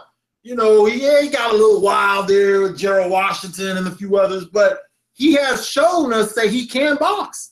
And we're getting to a point now where Deontay Wilder has been doing this for quite some time. Yes, he started late, but there's an interview on YouTube. He's one of the first fighters that came on the YouTube and was interviewed. He's one of the first fighters that let somebody interview him on YouTube, if not the first, when he let a regular channel in 2008 for his pro debut interview him. You know, so, you know, man, Deontay Wilder, he still has a way to go. And, you know, from what is he 31 or 32 now or something? I think he's 31, I think, about to be 31. Yeah, he's 31 years old, man. Well, Yes, yeah, he's about to be 31. He's 31. You give him 4 or 5 more years, so he doesn't have very long to beef his resume up to where he could have some room to speak on Mike Tyson. Right. And you know what, too? You know, here's the thing, dude. Yeah, he did. And here's the thing. And somebody brought up a good point. I think it was Black Latin Caesar. You know, it's not Wilder's fault that he's fighting an era of heavyweights that's not competitive as it was in the 80s or even the 70s, which is true. But the next best thing that Wilder can do is that you got to fight the best opposition that's in your division that's available to you. And that's what Klitschko did. And you will get major credit for that. And that's the reason why Klitschko will go down as an all-time great. But does he have any Hall of Famers on his resume or ATGs? No, he doesn't. But the fact is that he fought who was the best at the time, and he did it. He beat those guys. And that's the reason why he gets credit. And Wilder could do the same thing. Same thing could go for Joshua. Same thing goes for Barker. Whoever the title holder is, the same thing goes for them. All right? So, yeah, I mean, like I said, Deontay would definitely get credit if he could do those things. You know, fight the best opposition that's there to fight. You know, you may not consider them as all-time greats, but if you beat those guys and they were considered one of the best in the division, we can't knock you for that. We can't knock Klitschko for that. It definitely can't knock Deontay for that. So what else we got here in the comment section? Let me look up in here real quickly, brother. Let me see. Okay. Let's see here. Yeah, some comments are coming in. Let's see. Black Latin Caesar, how you doing, bro? How's it going, Me and Black Latin Caesar go back years, man. Black Latin Caesar used to have a channel years ago, man. He used to actually come on and talk boxing, man. I don't know what happened to him, but you know, shout out to Black Latin Caesar, man. Yeah, man. You know what? Hey, sometimes some people gotta go the other route, man. You know, if you want to just interact, then you know, and with us, I'm cool with that, man. Black Latin Caesar's been subscribed to me ever since I started becoming uploading videos, man, and I appreciate his support. You know, definitely agree on a lot of things. Some things we can disagree, but we keep it respectful. You know what I'm saying? So, you know, not that fanboyism stuff. You know what I'm saying? Let's see here. Dick Justice says here that. Let me see. Let's see. I think that Joshua would beat Wilder, but yeah, media overrates Joshua. He barely beat an old Vlad. If that fight happened a few years ago, Vlad would have finished him after that knockdown. What do you think about that one, man? Let's see. I think Joshua would beat Wilder, but yeah, media overrates Joshua. Barely beat old Vladimir Klitschko. If that fight happened a few years ago, Vladimir would have finished him. Well, you really don't know, but I think that younger Klitschko had a much better chance against Joshua, but Klitschko at a younger age was also a more aggressive fighter at one stage. It depends on what stage that you go back, because you got to remember Klitschko had 2 runs, you know, pretty much. That the Klitschko who had the first run, what was it, the late 90s around, or 2000 or something like that? That Klitschko there was younger, but he made a lot of mistakes, man, and could have easily ran into one of Deontay Wilder's punches. I think Klitschko was at his best around 06, from like 06 to about 2012-ish or something like that. He was at his best. Right. During the time he was with Manny Stewart, okay? Right. What did he get when he got with Manny Stewart after that first run, right? He took a loss. Yeah, Stewart, yeah, and he right. improved. Yeah, what happened? Go ahead. I'm sorry. Right. Yeah, yeah. I was going. No, go ahead, man. Go ahead. I couldn't hear you. Go ahead. Finish your point, man. My bad. No, I Go was ahead. saying he improved. So, you have fighters, they seem to go through different stages. Like, if you get them too young, they're not in their prime. If you get them too old, Right. they're not in their prime. They only have one prime. And the young fighter versus the old fighter, sometimes the old fighter is better than the extremely young fighter. Like in George Foreman's case, he's a rare example because of his success level. But that's just an example. Like, if you take a really young George Foreman who's just wasn't as well schooled, he was running into all kind of punches. That's why when he fought guys like Lyle and guys like Lyle, Jimmy Young also, he was running into these guys' punches though. Older, more patient George Foreman was better for certain opponents. So yeah, you know what? That's a definitely damn good point, because I even point this out to some of my friends, and they laugh at me when I said this. I'm like, look at that George Foreman. Look how patient he was. He wasn't the fast. Yes, he was a lot slower, but the fact is that he was a lot more patient. He was a lot more wise when it came to throwing his shots. The younger version of George Foreman would just run into guys' shots. He keep himself extremely wide open, and he was getting knocked down a lot. Did you realize that Foreman back then wasn't getting knocked? Did you realize the Foreman of like, say, 20 years later, whatever you want to call it, the past fight, George Foreman never got knocked down? Have you seen him got knocked down in either of those fights? No, against he never dangerous opposition. He never got off the canvas. Only in the 70s was he getting off the canvas. Right. That guy was getting knocked down a lot. He was getting hit a lot more in that time. So he was that version of George Foreman, and I said this too, and I honestly believe that version of George Foreman who fought Holyfield, who fought all those other guys, Michael Moore, I think that time, if he was a lot more patient, a lot more wiser with his skills, he would have beaten Muhammad Ali, in my opinion. Yes. If he was younger and he was patient like that, he was just reckless because he was big and strong. He was knocking out people. He had a young mind. He hadn't had the losses yet. He hadn't had the Jimmy fight yet. What hurt him, I think, was the Jimmy Young fight. That's what let him realize right there that, look, man, I got to do something about my boxing skills. I think when he came back, I think he remembered that, and he would run out of gas too. Foreman was known to gas out, especially in the 70s. The 70s version of Foreman would gas out. As an older guy in his 40s, he was older than, I'm talking about, it's my birthday, but he was older than I am now, about 2 years, when he beat Michael Moore. That's fucking amazing. You know what I'm saying? I mean, I can't believe it. I'm like, shit, I can't believe somebody older than me was able to beat a young guy, like an explosive fighter like Michael Moore, who had come off a victory against Holyfield. Different fighters. It's a good point, D Justice, that you brought up. But different fighters, man, especially they age differently and things like that. And some fighters are better when they're past their prime because they have other things, other assets that have been added to their game.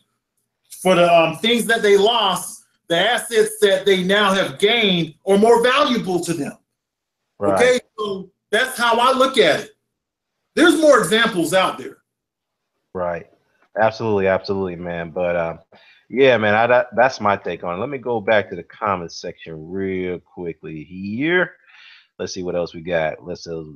Champ Ross is saying here. Shout out to Champ Ross. Well, before I get to him, Ali Day go. Oh, I can't even pronounce it, man. Forgive me. Ali Day go 619 says that Tyson was a beast. Boy.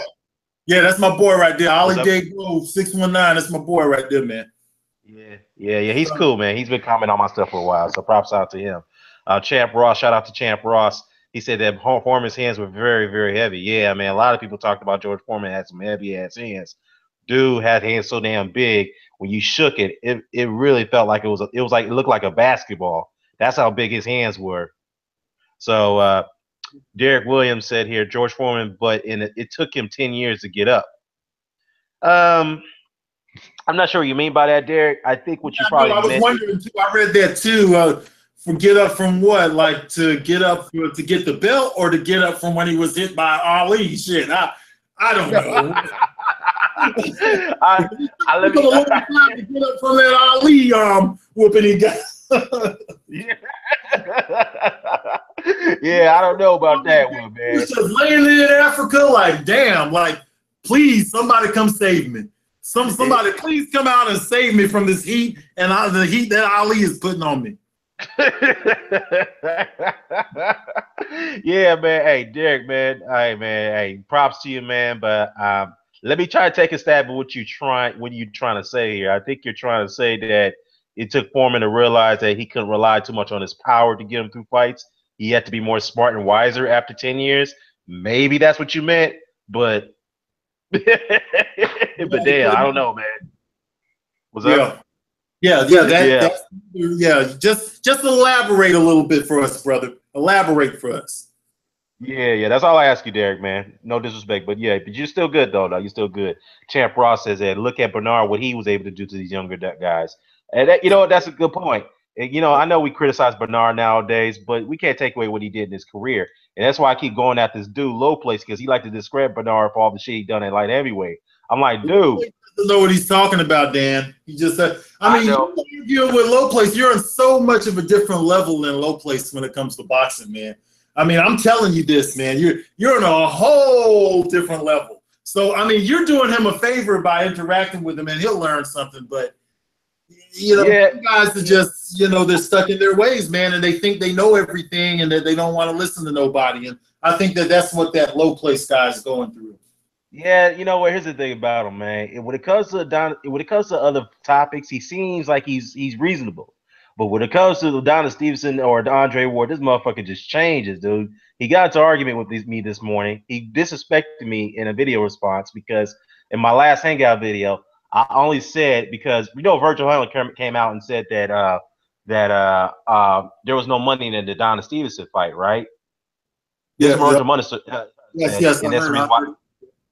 Right, and that's the reason why they were trying to get one last fight with Tony Bellew. So I came out and said that, look, I'm disappointed in Andre Ward and Virgil Hunter for doing what they did. All right, I'm a guy who I both know we favor undisputed. So I got Yes. to criticize him for that. All right, I got to do it. But at the same time, I said, look, I understand where Ward's coming from because that fight alone doesn't define his resume. Just because he didn't take that fight doesn't mean we can't dismiss what he did in his whole career. Okay, the man had all tough fights. He cleaned out his division where we thought he couldn't do it. He became a unified champion, lineal champion, moved up in weight, took on the number one light heavyweight in the world. Some people thought he wasn't going to win that fight, beat him twice.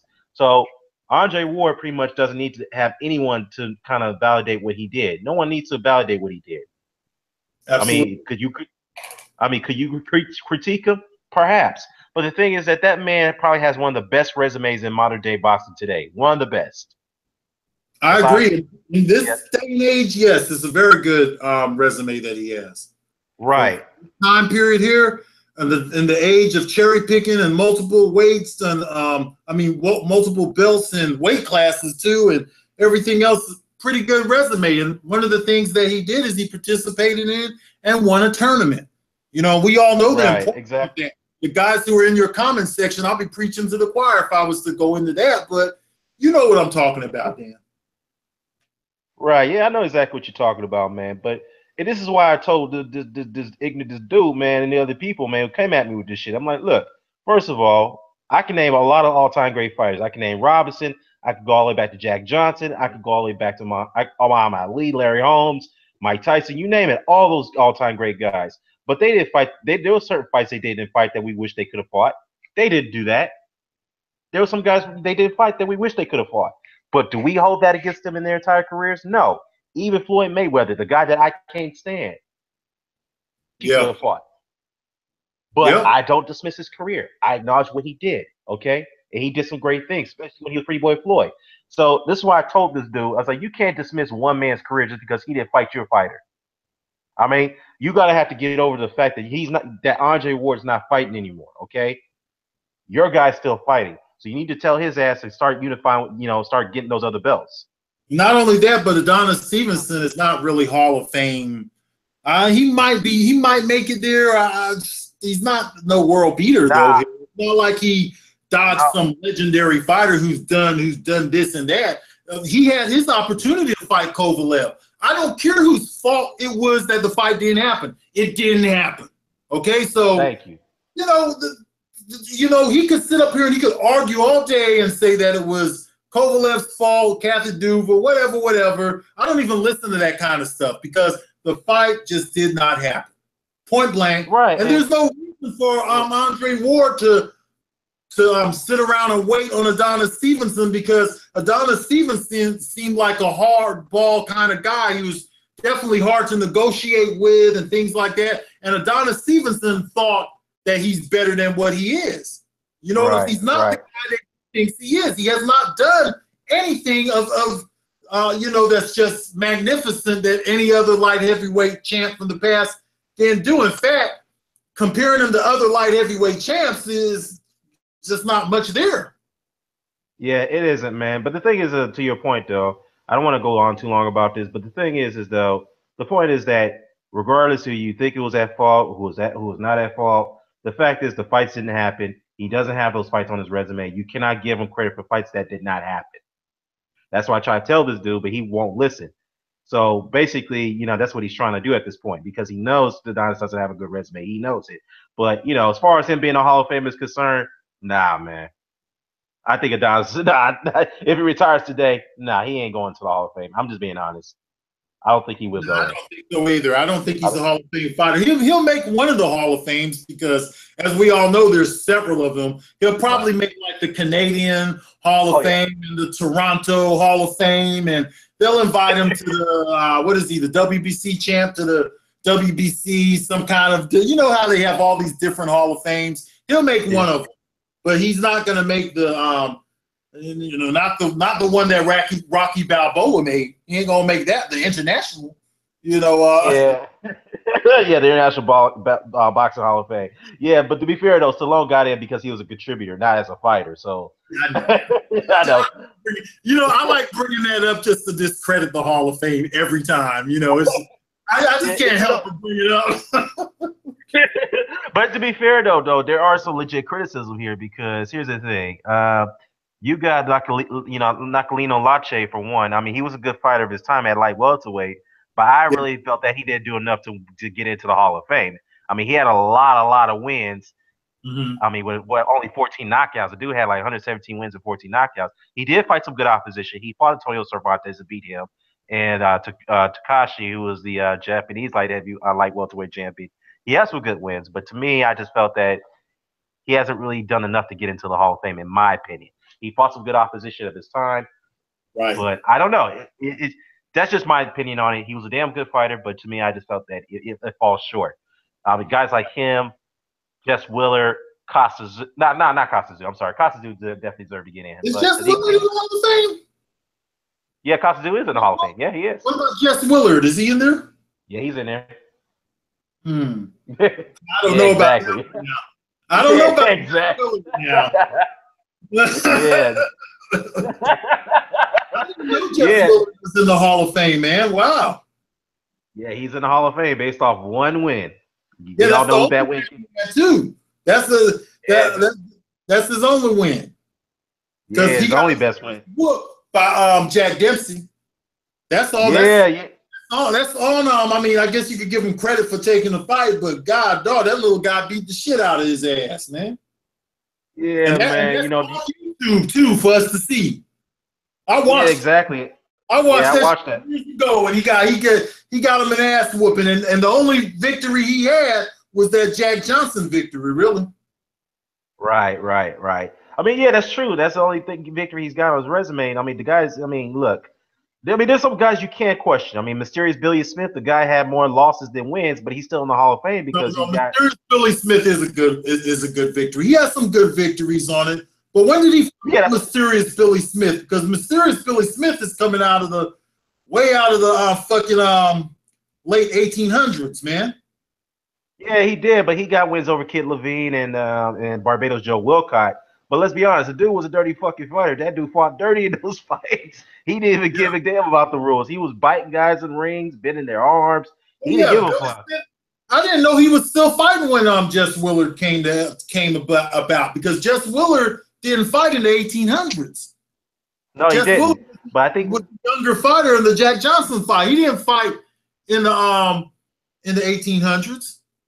no, he didn't. No, he didn't. Jess Willard fought in like 1924, 1923. Because I know him Yeah. and Dempsey fought in So 27. he must have been pretty old when he fought Jess Willard. I don't know. I have to go No. back. Billy Smith. No, Billy Smith never fought Jess Willard. No, he didn't fight him. I don't think he did. I have to go back and check. Yeah, I don't Oh, think he okay. I fought him. thought But you said Mysterious Billy Smith fought Jess Willard. I was like, God, dog, I didn't know about that one. Damn. Who was you talking about that Mysterious Billy Smith fought? no, he fought in the lower weight classes. He fought in welterweight. He was a guy who Yeah, fought. exactly. Yeah, he fought But I Barbados wouldn't have Joe been. Wilcox. Back then they would go up to heavyweight, so I didn't know. Yeah, they would, but I don't. Yeah, he didn't fight Jess Willard. I have to go back and check. I'm very sure that did not happen. But what I'm saying is that yes, he's got wins over Kid Levine and Barbados Joe Wilcox, very good wins. But the thing is, the dude had more losses than he had. He had more losses than he had. I mean, according to his record here. I Well, remember. actually, no. Never mind. I read him up. I looked him up. It's been a while since I did research on him, but I did research his career when I was doing my Barbados Wildcat research. Yeah. You know, yeah, but here's the thing. You know what? I gotta take that back. He actually has a winning record, but it's a bad winning record. But he's still in the Hall of Fame. You know what I'm saying? Yes. He's still in the Hall of Fame. But the fact is, it's based off these wins over Wilcott and Levine. And he's got decent wins over young Peter Jackson. Got to give him credit for that. But other than that, yeah. But that's just my thing. Is like I don't know if a guy like him, Jess Willard, like Kalina Lache. I like Kalina Lache, but if anything, if anybody deserved to be in the Hall of Fame, he does deserve to be in the Hall of Fame more than those guys. But to me, I think he fell kind of short. That's just my opinion on it. Unless somebody can change my mind. But who else? I mean, Arturo Gatti. God rest his soul. All due respect, I really don't think he should be in the Hall of Fame, in my opinion. I don't think he should. Gotti has no business in the Hall of Fame. Yeah. If you put Arturo Gatti in there, then there's several people who are. Then in my opinion, Frank Bruno should be there. I'm sorry. There's several guys that should be there. If Arturo Gotti's there, is Costa Zoo in the Hall of Fame? Yeah, he's in the Hall of Fame. Okay. Yeah, hey, hold up, brother. Hold up. Somebody trying to disrespect you, man. I'm gonna go ahead and delete this dude. I'm gonna just knock him out of here, man. Don't worry about him, man. I saw him. Don't worry about him. Just ignore him, man. He's I've seen him before. I can't remember what Sheldon Hollis. I've seen him around. I don't know who he is, but he's talking some shit about Carcino. I guess he's a Carcino fan or something. Yeah, you know what, dude? I'm gonna block his ass. I just blocked him because first of all, don't be coming on here disrespecting us, man. When ain't nobody done nothing to you, especially my boy Blood, man. Don't be doing that shit, all right? I mean, some of the guys is like, dude, I don't know what the fuck you talk about. There ain't no Cootie for Blood or anybody else. They just spit some boxing history, something you don't know. Champ Ross is a shout out to Champ Ross for telling him. Thank you. Thanks for taking me back. I don't know. See, the thing about that guy there, the Sheldon Hollis guy, I think I can remember him as being an all right guy, though. But I don't know. I don't know where that came from. And another thing that you got to watch about these live chats too is that people take people's identity because you can't click on the name really. Right. And I don't know who these people are because somebody was one day I was looking at a hangout on I think it was EJ Boxing Live and there was a guy named Blood Boxing Returns in there. It wasn't me. Yeah. Oh, somebody. Damn. It's not necessary to go around calling people names. We're just having a little nice fun discussion, me and Nana, man. There's not too many people who I could have boxing discussions with and talk about Billy Smith and Willard and Dempsey. There's not too many. So I love these kind of discussions and I honor them and I appreciate you for even having the discussion with me. You know what I'm saying? I always appreciate it, man. Yeah, no problem, man. I always appreciate you too, man. Especially an OG like you, man, for giving me props, man. That's definitely an honor, bro. I really do appreciate that. Hey, shout out to Alexander Mayweather. What's going on, man? Yeah, everything's good over here. Uh-oh. Hey, Blood, I'm not sure you're going to react to this, brother, but I got to put somebody on blast. Biff Lipstick says that. Biff Lipstick says that, quote, Foreman was overrated. His best win was against Michael Moore. Oh, my goodness. Oh, no, Foreman was not overrated. What? Jesus Christ. No, absolutely not. Mr. Doc is laughing his ass off when we're on that one. I mean, seriously, Biff Lipstick, I don't know who you are, man. He said Cotto's overrated too, man. Are you a troll, man? I don't need to disrespect you. You say Miguel Cotto is overrated and George Foreman? Seriously? Are you serious? I bet you right now, if you asked them to name 10 people that either of them two guys fought, he couldn't do it. Yeah, exactly. And Chad Ross is over here laughing at him. He's like, guys, man. You know, they come on here and they talk all this crap all the time, but then they don't even know who these guys are that they're talking about. There's no way you could call a guy who came back after a 10-year layoff now, okay?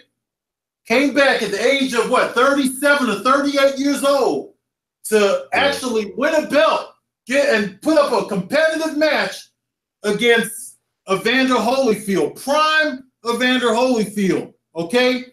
He came back. He was very successful. He fought some of the dangerous fighters, such as Burt Cooper. He was beating these kind of guys. You know, Alex Stewart wasn't no pushover. He got the KO over Michael Moorer. He beat the guy from Germany. What was the dude from Germany's name again? Carl Mildenberg. Are you talking about George Foreman or Muhammad Ali? Axel Schultz. Was his name. Axel Schultz. Who was a decent fighter. You know, he beat he beat some pretty good guys, man. I mean, and he came back. He was in his mid-40s going around fighting. Now, ain't no way that guy's overrated, man. Ain't no way. I mean, layoff. Not to mention the fighters that he fought in the 1970s. Okay. Yeah, I mean, this dude, man. I welcome opinions, but dude, Biff, man, you way off on that one, man. Seriously, dude. Mr. Doc is making fun of him. Hold on. What's up? I think my chat is behind on your thing. I'm not seeing the chat, the comments. Yeah, he's up on here. But who else is here? Chad Ross is laughing at him, said Michael Moore's his best friend. Yeah, give me a break. Let me see. He calls him an overrated legend. Dude, Biff, stop disrespecting Foreman like that, dog. What the fuck is wrong, dude? And Ali Day. B-Marsh said, now you know B-Marsh, she's pretty cool. He knows what he's talking about, but he says that Alex Schultz got robbed against Foreman. I will say this though. I will say this. Fight, though. You remember that fight, Schultz versus Foreman? That was I remember that fight. Because that guy Schultz was in that fight, man. Yeah. Well, you know what, Sheldon? Hey, Sheldon wanted to apologize to you, man. He said, "Look, Blood, I wasn't calling you a coon, by the way. I'll talk about Carcino." That's what I thought, because from what I remember, that's why I didn't want to know. I've seen Sheldon Hollis around, and he was always cool, man. That's why I saw him saying that, and I was like, I don't know if he's fucking around or not, because it's kind of funny. It's like seeing somebody who you're used to seeing give you a good comment, all of a sudden say something. I'm like, okay, what the hell did I say? I'll just have to ask him when next time I see him on my page. I was just gonna let it go. Yeah. Sheldon Hollis, man. I appreciate that, brother. Yeah. No problem. Hey, yeah, Hollis, man. My apologies to you, man. I thought you were talking about Blood. I was like, dude, you ain't gonna be disrespecting Blood like that, man. Come on. Let's see here. Ali Dago, he's been asking us to want to answer this question. Crawford versus Cotto at 140 in their prime. Who do you think will win? Cotto versus Crawford. Crawford in their prime at 140. Oh, wow. Ooh. Yeah, that's a tough one. Wow, that's a tough one there, man. Yeah. I'm going to give it to Terrence Crawford, but boy, I don't know, man. Cotto at 140? You remember Cotto at 140? Yeah, he was vicious at 140, man. Yeah, man.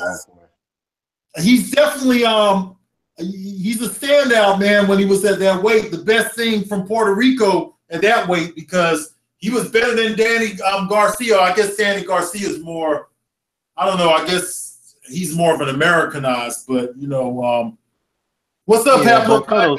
Bro? Yeah, what's going on, Haplo, man? We're doing good over here, man. We just chopping up on some boxing history and some current stuff, you name it, man.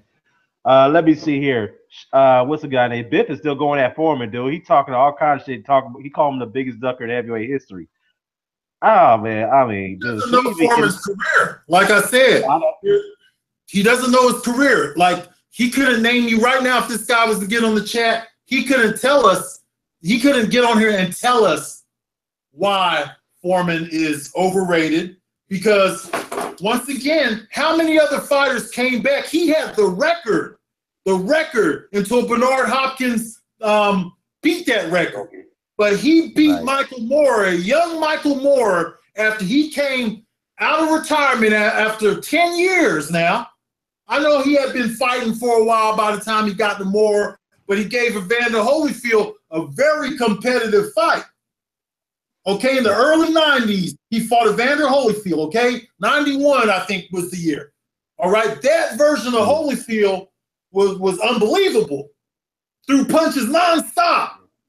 George Foreman was competitive with him. I mean, Holyfield won a unanimous decision, don't get me wrong, but Foreman did pretty good. Yeah. He held his own. And he went on after that loss to do better than the younger guys in the division was doing, all the way until, he had another setback. He fought Tommy Morrison right before he fought Michael Moore, and that's a lot of the reason why Michael Moore took that fight is because he was looking at that Tommy Morrison fight, thinking, well, shit, if Tommy Morrison can beat him, I can.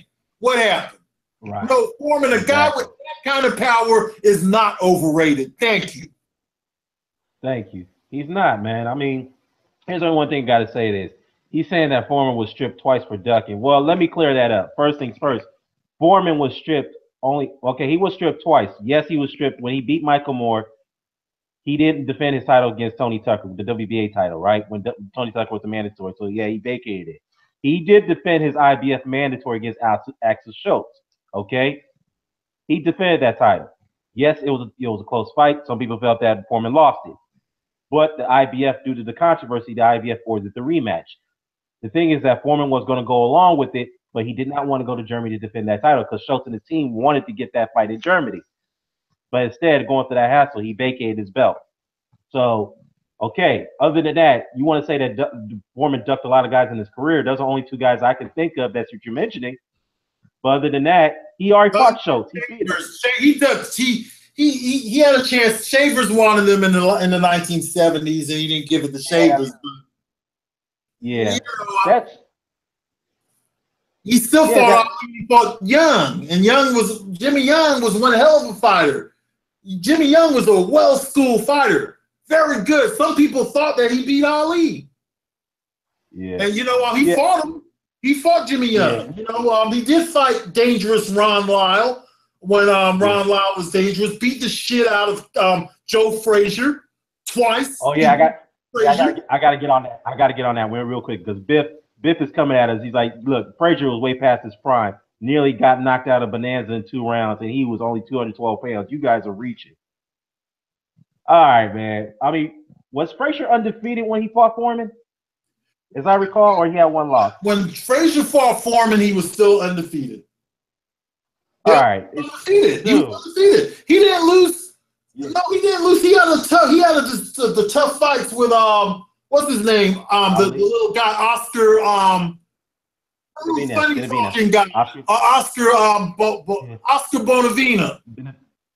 Yeah. No, he had not lost at that time. By the time he fought George Foreman, no, Frazier was undefeated when he fought Foreman that first time. Yeah, he was undefeated. And he's saying that Frazier was past his best when he fought Foreman. Really? I mean, Frazier was undefeated, and Frazier was the favorite to win that fight. What are you talking about, bro? Biff. Seriously. Don't know what he's talking about. Biff Lipstick. Yeah, let's ignore. Dude's going in at Foreman. I'll let the guys handle him in the comment section, man. Mr. I mean, dude. He believes Young beat Ali, and to be honest with you, I didn't want to say this, Mr. Doc, but Young won that fight. And I think Ken Norton won the third fight, too. Yeah, I agree. I like the Muhammad Ali fight. Career, they started giving him a little bit of gift. They started giving him some gifts towards the end. That's why he didn't get that Spinks fight. Because they started giving him gifts and stuff. He got the gift against Young and he got the gift against Norton. Yeah. Yeah, I agree. I think Ali had some, had a couple of controversial decisions that went his way. But yeah, I agree with you. I think he lost to Jimmy Young, and I definitely thought he lost to one of the Norton fights as well, in my opinion. And B-Mar said that Foreman versus Lyle was one of the best heavyweight fights of all time. I agree. That was one of the best heavyweight fights of all time. Even though there was no title on the line, that goes down as one of the man. God, that was a fucking slugfest, man. Those guys, man, they killed each other in there. That's one of the best heavyweight fights of all times. The George Foreman Ronnie Lyle fight. If anybody hasn't seen that fight they're missing out. Oh yeah, man. This is why that's why I tell people, if you're new to the heavyweight boxing scene, go look at that fight. Look at those heavyweight fights of the 70s, man. I'm telling you right now. You're still talking about Foreman was sloppy and had poor ring IQ. Foreman was when he was younger, okay? He did get sloppy at times because he would go in there and go for the knockout every time. What made Foreman a little bit more cautious was the fight. First of all, he took the L to Ali, okay? Then he took the Jimmy Young fight, fucked him up. That's when he went into the fitting room after the fight and had this religious episode with God, okay? I mean, Jimmy Young whooped his ass so bad that he became a preacher man after the fight. He went from a gangster to a preacher man. Foreman, when he came back, he was a different fighter. Like I said, he was more patient. He was more laid back, more relaxed. He had assets that he did not have when he was younger. No, he didn't have the physical aggression that he had when he was younger. But he made up for it by being a more patient fighter, by being calm, by taking his time, and by waiting for that punch, because he totally baited Michael Moore into that punch. Watch the fight very well, and you will see that George Foreman was a much smarter fighter. He learned a lot from the Ali fight. He had 10 years to think about the Jimmy Young fight. He had these wars where he ran into all those punches against Lyle. By 1976, George Foreman, I have a boxing magazine with Foreman on the cover from 1976. Everybody wanted a piece of George Foreman by 1976. Everybody had a feeling that this guy, he went. First of all, he gassed out quite a bit. He would gas out a lot. So they figured if you could weather the storm against George Foreman, like Ali did, you got him. So all kind of people was calling him out.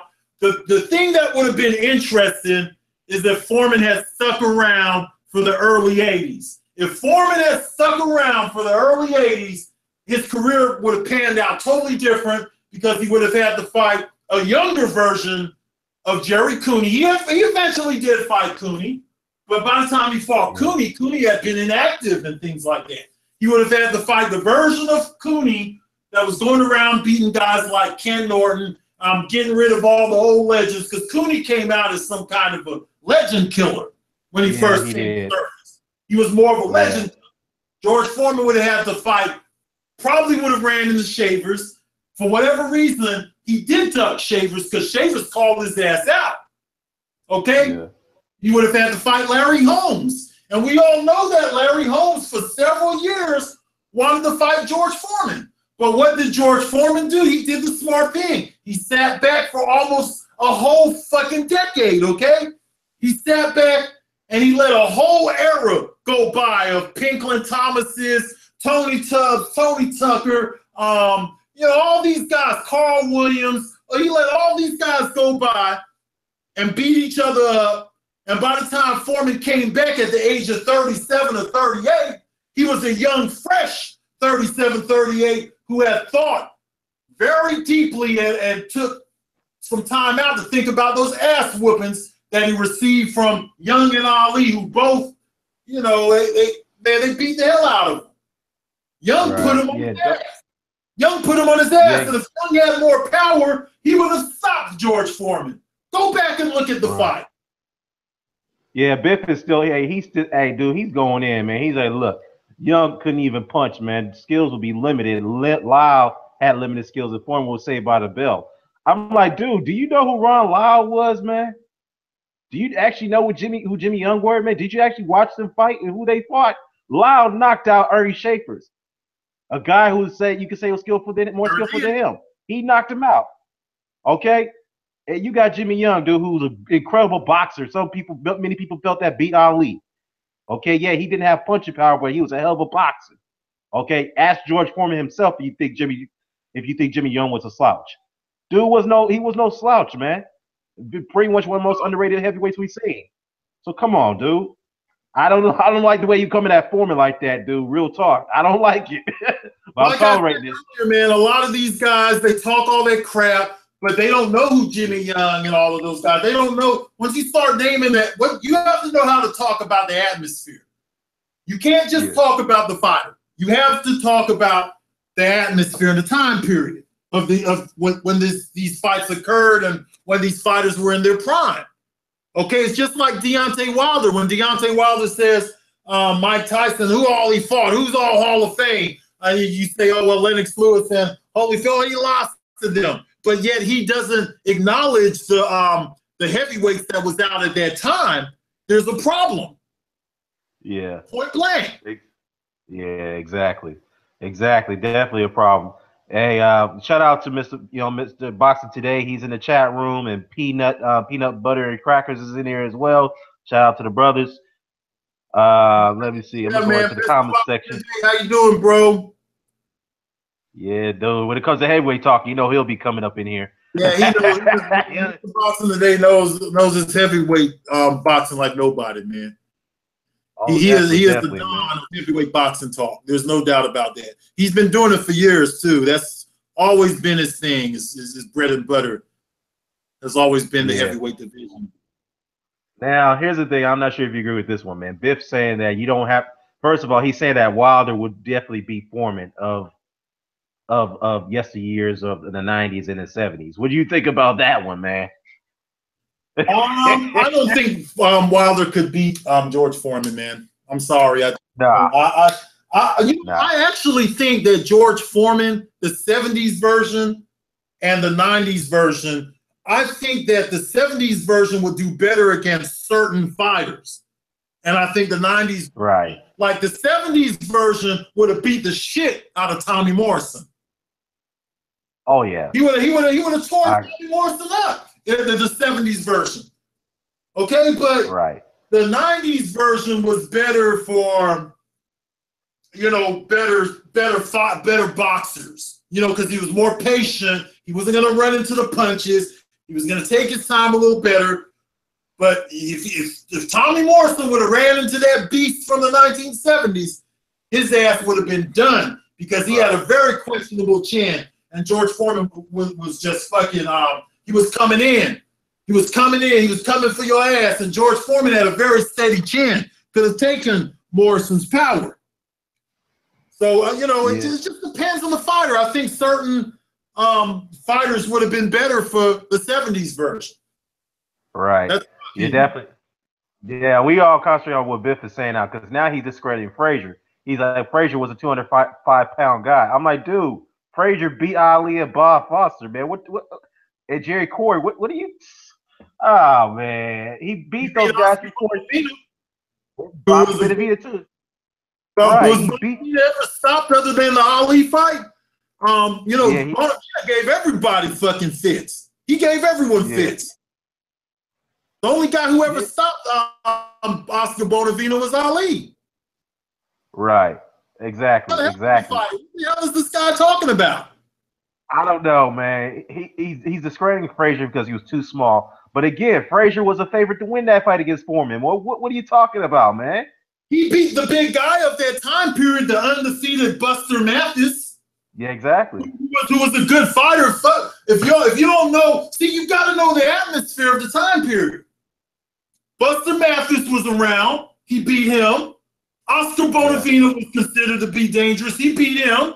He beat Jerry Quarry, who would pull out victories against some big name fighters. He beat Jimmy Ellis. Ali's childhood buddy with the big afro, Jimmy Ellis. He beat Bob Foster, who was moving up, couldn't find a fight at light heavyweight.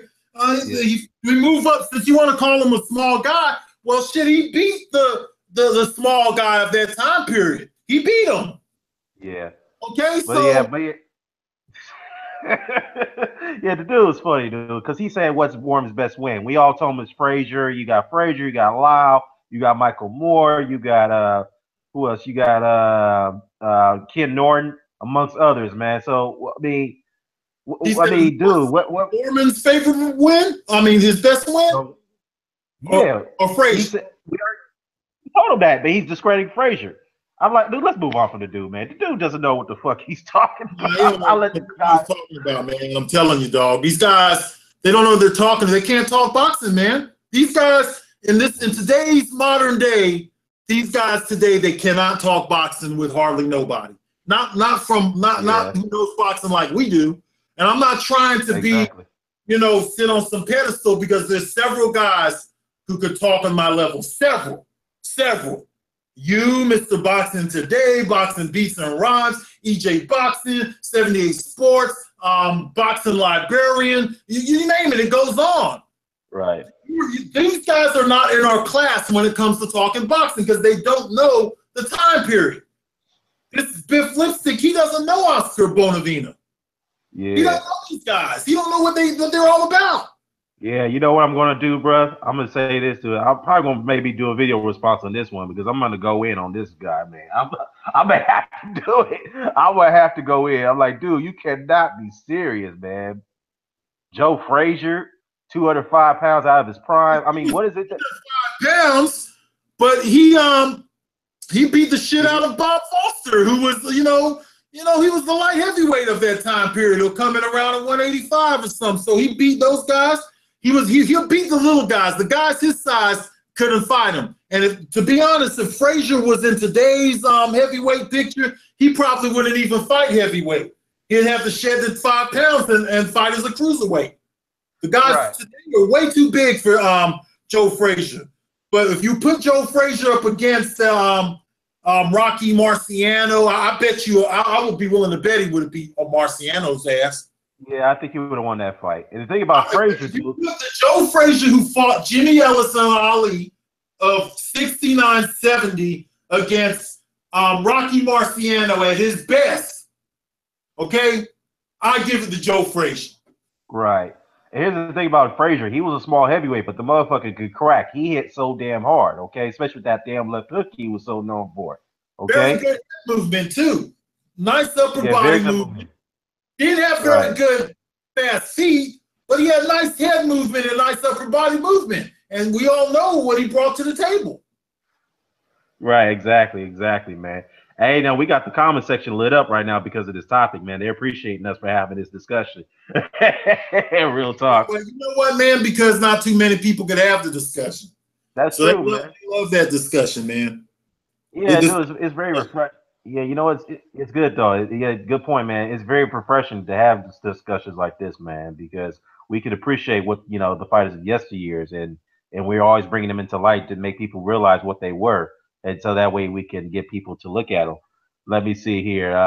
Yeah, definitely a good point, man. Damn, the comment section is lit up over here. Well, Jimmy Young is a huge name. See, people, they look at Jimmy Young, okay, and they just because, like I said, there's a record of him when he was towards the end of his boxing run. He was past his prime. There's record of that out there. So, they look at that with these fighters. But even in the 80s, Jimmy Young was one of the guys who we talked about. Tony Tucker with the Jerry curl. Okay, he was one of the guys that they used to test Tony Tucker and Tony Tubbs. Okay. In the 1980s, Jimmy Young was past his prime, but he went in there and he fought Tucker and he fought Tony Tubbs and guys like that. He was able to go the distance with these guys, even past his prime. Jimmy Young was a very good fighter, man. Especially if you caught him in the 1970s. All right, by the time the 80s came around, I mean, Jimmy Young was fighting all the way until the late 80s. I remember still seeing him around. I saw him on what's the thing we saw Tuesday? Was it Tuesday Night Fights? One of them I saw him on years ago in the late '80s or some shit. Jimmy Young was still hanging around, taking unanimous decision losses and split decision, and they look back at that and they compare that to the 75 version, and it's a whole different thing. It's a different ball game. You have to know the atmosphere when these fighters was in their prime. If you don't know that, you just looking at Box Rec, and that's not going to tell you the full story, man. Absolutely, man. Yeah, the thing about Jimmy Young, a lot of people criticize him for the fact that he had a lot of losses, but he was a lot better than what his record suggested, okay? He was a lot better than that. If you want a more modern-day advantage, he's exactly what the Road Warrior was, Glenn Johnson. Yeah. Glenn Johnson's record looked like shit, but you put him in the ring against somebody, in fact, he'll even stop a high-level fighter. So you can't go off. Exactly. You really can't. Yeah, you really can't. Yeah, real talk. Yeah, you could also say about Iran Barkley to some degree too. Iran Barkley, yeah, he had Iran Barkley was a guy who won. He had 3 division titles, no title defenses, but the dude was a very tough fighter. You know, I tell you what though, if you put Iran Barkley, the middleweight version of Iran Barkley, I think he'll beat most of these middleweights of today. Man, he'll run through him, man. He'll run through him. The Blade was a very good fighter. You know, the problem with the Blade, man, is he was another one of those guys who got into the street life a little bit too much and stuff like that, you know, and he wasn't as dedicated as he should have been. That was one of his fights. He was tough as hell. He'll go in there and beat Thomas Hearns on any night. He's also one of those kryptonites for a legendary fighter. Just like you had Ken Norton, who was the kryptonite for Ali. Barkley was the kryptonite for Thomas Hearns. Right. He'll beat Thomas Hearns on any given night. That's true. If he could take Hearns' punch and he could apply the pressure like no one else, and that's what he would do. You know, right. I mean, but you know, you get some certain guys in there against Barkley. You know, the guy who I thought did the best against him was probably, you know, Roberto Duran had a very good fight against him. But let's not forget that was a decision loss. I think he took it on one of the cards. But the guy who really did good against Barkley was Nigel Benn. You know, and you know, you probably put Nigel Benn in the ring with you know, somebody else on Barkley's resume. He might have lost. You know what I'm saying? You know how it works. The triangle theory is amazing, man. But Nigel Benn, he knocked out. He stopped Barkley. Remember that? Yeah, you know what? Yeah, I remember that. I have to protest that fight. I sometimes I get mad when I see that fight. I know it only lasted one round, but Nigel Benn got away with some fucking hitting behind the head and hitting him after the knockdown. He was warned about it once. He did it like twice, and he did get a point deducted for that, man. And I was pissed, dude. I was like, dude, like, ref, you warned the guy to stop hitting him after the knockdown, but he was still doing it. Dude, Nigel Benn was just going crazy. I mean, yeah, he got the win, but I just didn't like the way. I just didn't like the way he was doing to Iran like that, dude. I know Iran, you know, all fairness, he wasn't mentally there because his father just passed and he was like having issues making that weight, so he was going through a lot of psychological issues before that fight. Well, you let Michael Olajide really give him one hell of a fight. I mean, he ended up stopping Olajide, but that was Fight of the Year in 1988 for Ring Magazine. Oh yeah, I remember that too. I remember that, and you know the thing is that Michael Olajide versus Iran Barkley. Barkley would always show a lot of guts in there, man. He showed a lot of guts in there.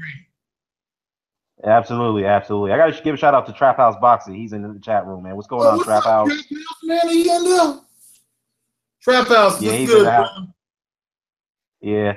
Hey, Biff is going at Holyfield now. Biff is like, Holyfield was on steroids when he had taken that. If he had taken the fight in 1991, different outcome. Well, Biff, let me ask you a question. Do you have proof that Evander Holyfield was on steroids in 1991? Do you have evidence of it? That's all I need to know. Give me a yes or no answer. I'll wait for you to answer on that. No evidence. No evidence. No evidence. So you're talking out of your ass, bro. I'm just being real. Let's go to the comments. Go back to the comments. He needs to leave the steroids thing out of there for 91. But does he have a point when he says that that fight might have been different in 91? I think he does have a point there. It might have been. It might have been, but come on, Evander Holyfield. We don't know the adversity that Evander Holyfield had to overcome in his prime. So, that's a big if. You know what I'm saying? Big if, but it could have been. I thought Tyson had a better chance then, to be honest with you. But like you said, I don't know if he could have beat Holyfield. I mean, when they did fight, Holyfield won. It's just that simple. Twice. I mean, twice. I'll be honest with you. I think that version of Evander Holyfield would have beaten Mike Tyson because you already know the story about Mike Tyson. Evander Holyfield was the only guy that could get to Mike Tyson psychologically. It all goes back to their amateur days. When they had the pool, when they was in the pool hall that day, huh? Yeah, that was one of them. But before that, had a sparring session together. I think it was like a 3-round sparring session. But it was supposed to go 5 rounds. But what happened was that in that sparring session, Tyson got hit by a check left hook, a counter check left hook by Holyfield. He didn't see coming, and it really rocked him. And from that day, Tyson knew he was stunned by that hook, and he was very shocked about that too because Tyson didn't think that anybody could hit him the way that Holyfield did at that time, and he knew there that this was the only guy that could stand up to him, especially with that pool table story. Because you all know in that pool table story, Mike had walked off the pool table because he tried to intimidate Evander, and Evander was like, "You make me get off this pool table. I'm gonna get my stick, and I'm gonna see you try to do it." And then Tyson just threw his pool table stick. It's like, "Fuck it, I'm out of here." He stood up to the bully. Yeah, exactly. And from that day, it was like, to me, I felt that from a psychological standpoint, I think Tyson would have Holyfield would have beaten Tyson in that time. And you already know the story that they were accusing Tyson of ducking Holyfield when Holyfield was fighting at cruiserweight, and he was going to go up to heavyweight. So, but obviously, we all know the story behind that. They finally made the fight happen. They signed the deal like in 1988. They had to get through like 3 interim fights. Tyson had to get through Douglas, which was one of them, and Holyfield had to get through. I think it was Addison Rodriguez, I believe. And then they were going to fight for that. It was Addison Rodriguez. You're right. Right, but we all know the story behind that, man. But man, I just think that, in my opinion, Holyfield would have beaten Tyson. Either way, looked at it. But let's go to the comment section here real quickly. Sheldon Hollis in the comment section, man, said that he says that Blood. I've always felt that Hagler was overrated due to the fact that he never fought a great natural middleweight in his prime. Am I wrong? Well, here's the thing. I have to disagree because Benny Briscoe was very good. Yes. Benny Briscoe was very feared. Very fucking good. Very good fighter. Very feared. By the time he fought the other Sugar Ray, what's that guy? The Sugar Ray from the early 70s. Sugar Ray. Seals. Yeah, Sugar Ray Seals was a decent fighter. He was also a very good fighter who at the time was undefeated when he fought Marvin Hagler. Bobby Watts was a decent fighter. Some of these guys that he beat in the 1970s, don't get Willie Monroe Jr. mixed up with his daddy. 2 different fighters. Exactly. Willie Monroe Sr., with some of these guys like Bobby Watts, Willie Monroe, Briscoe, these guys, Sugar Ray Seals, they would have held belts in today's era. Exactly. They would have 4 belts to pick between.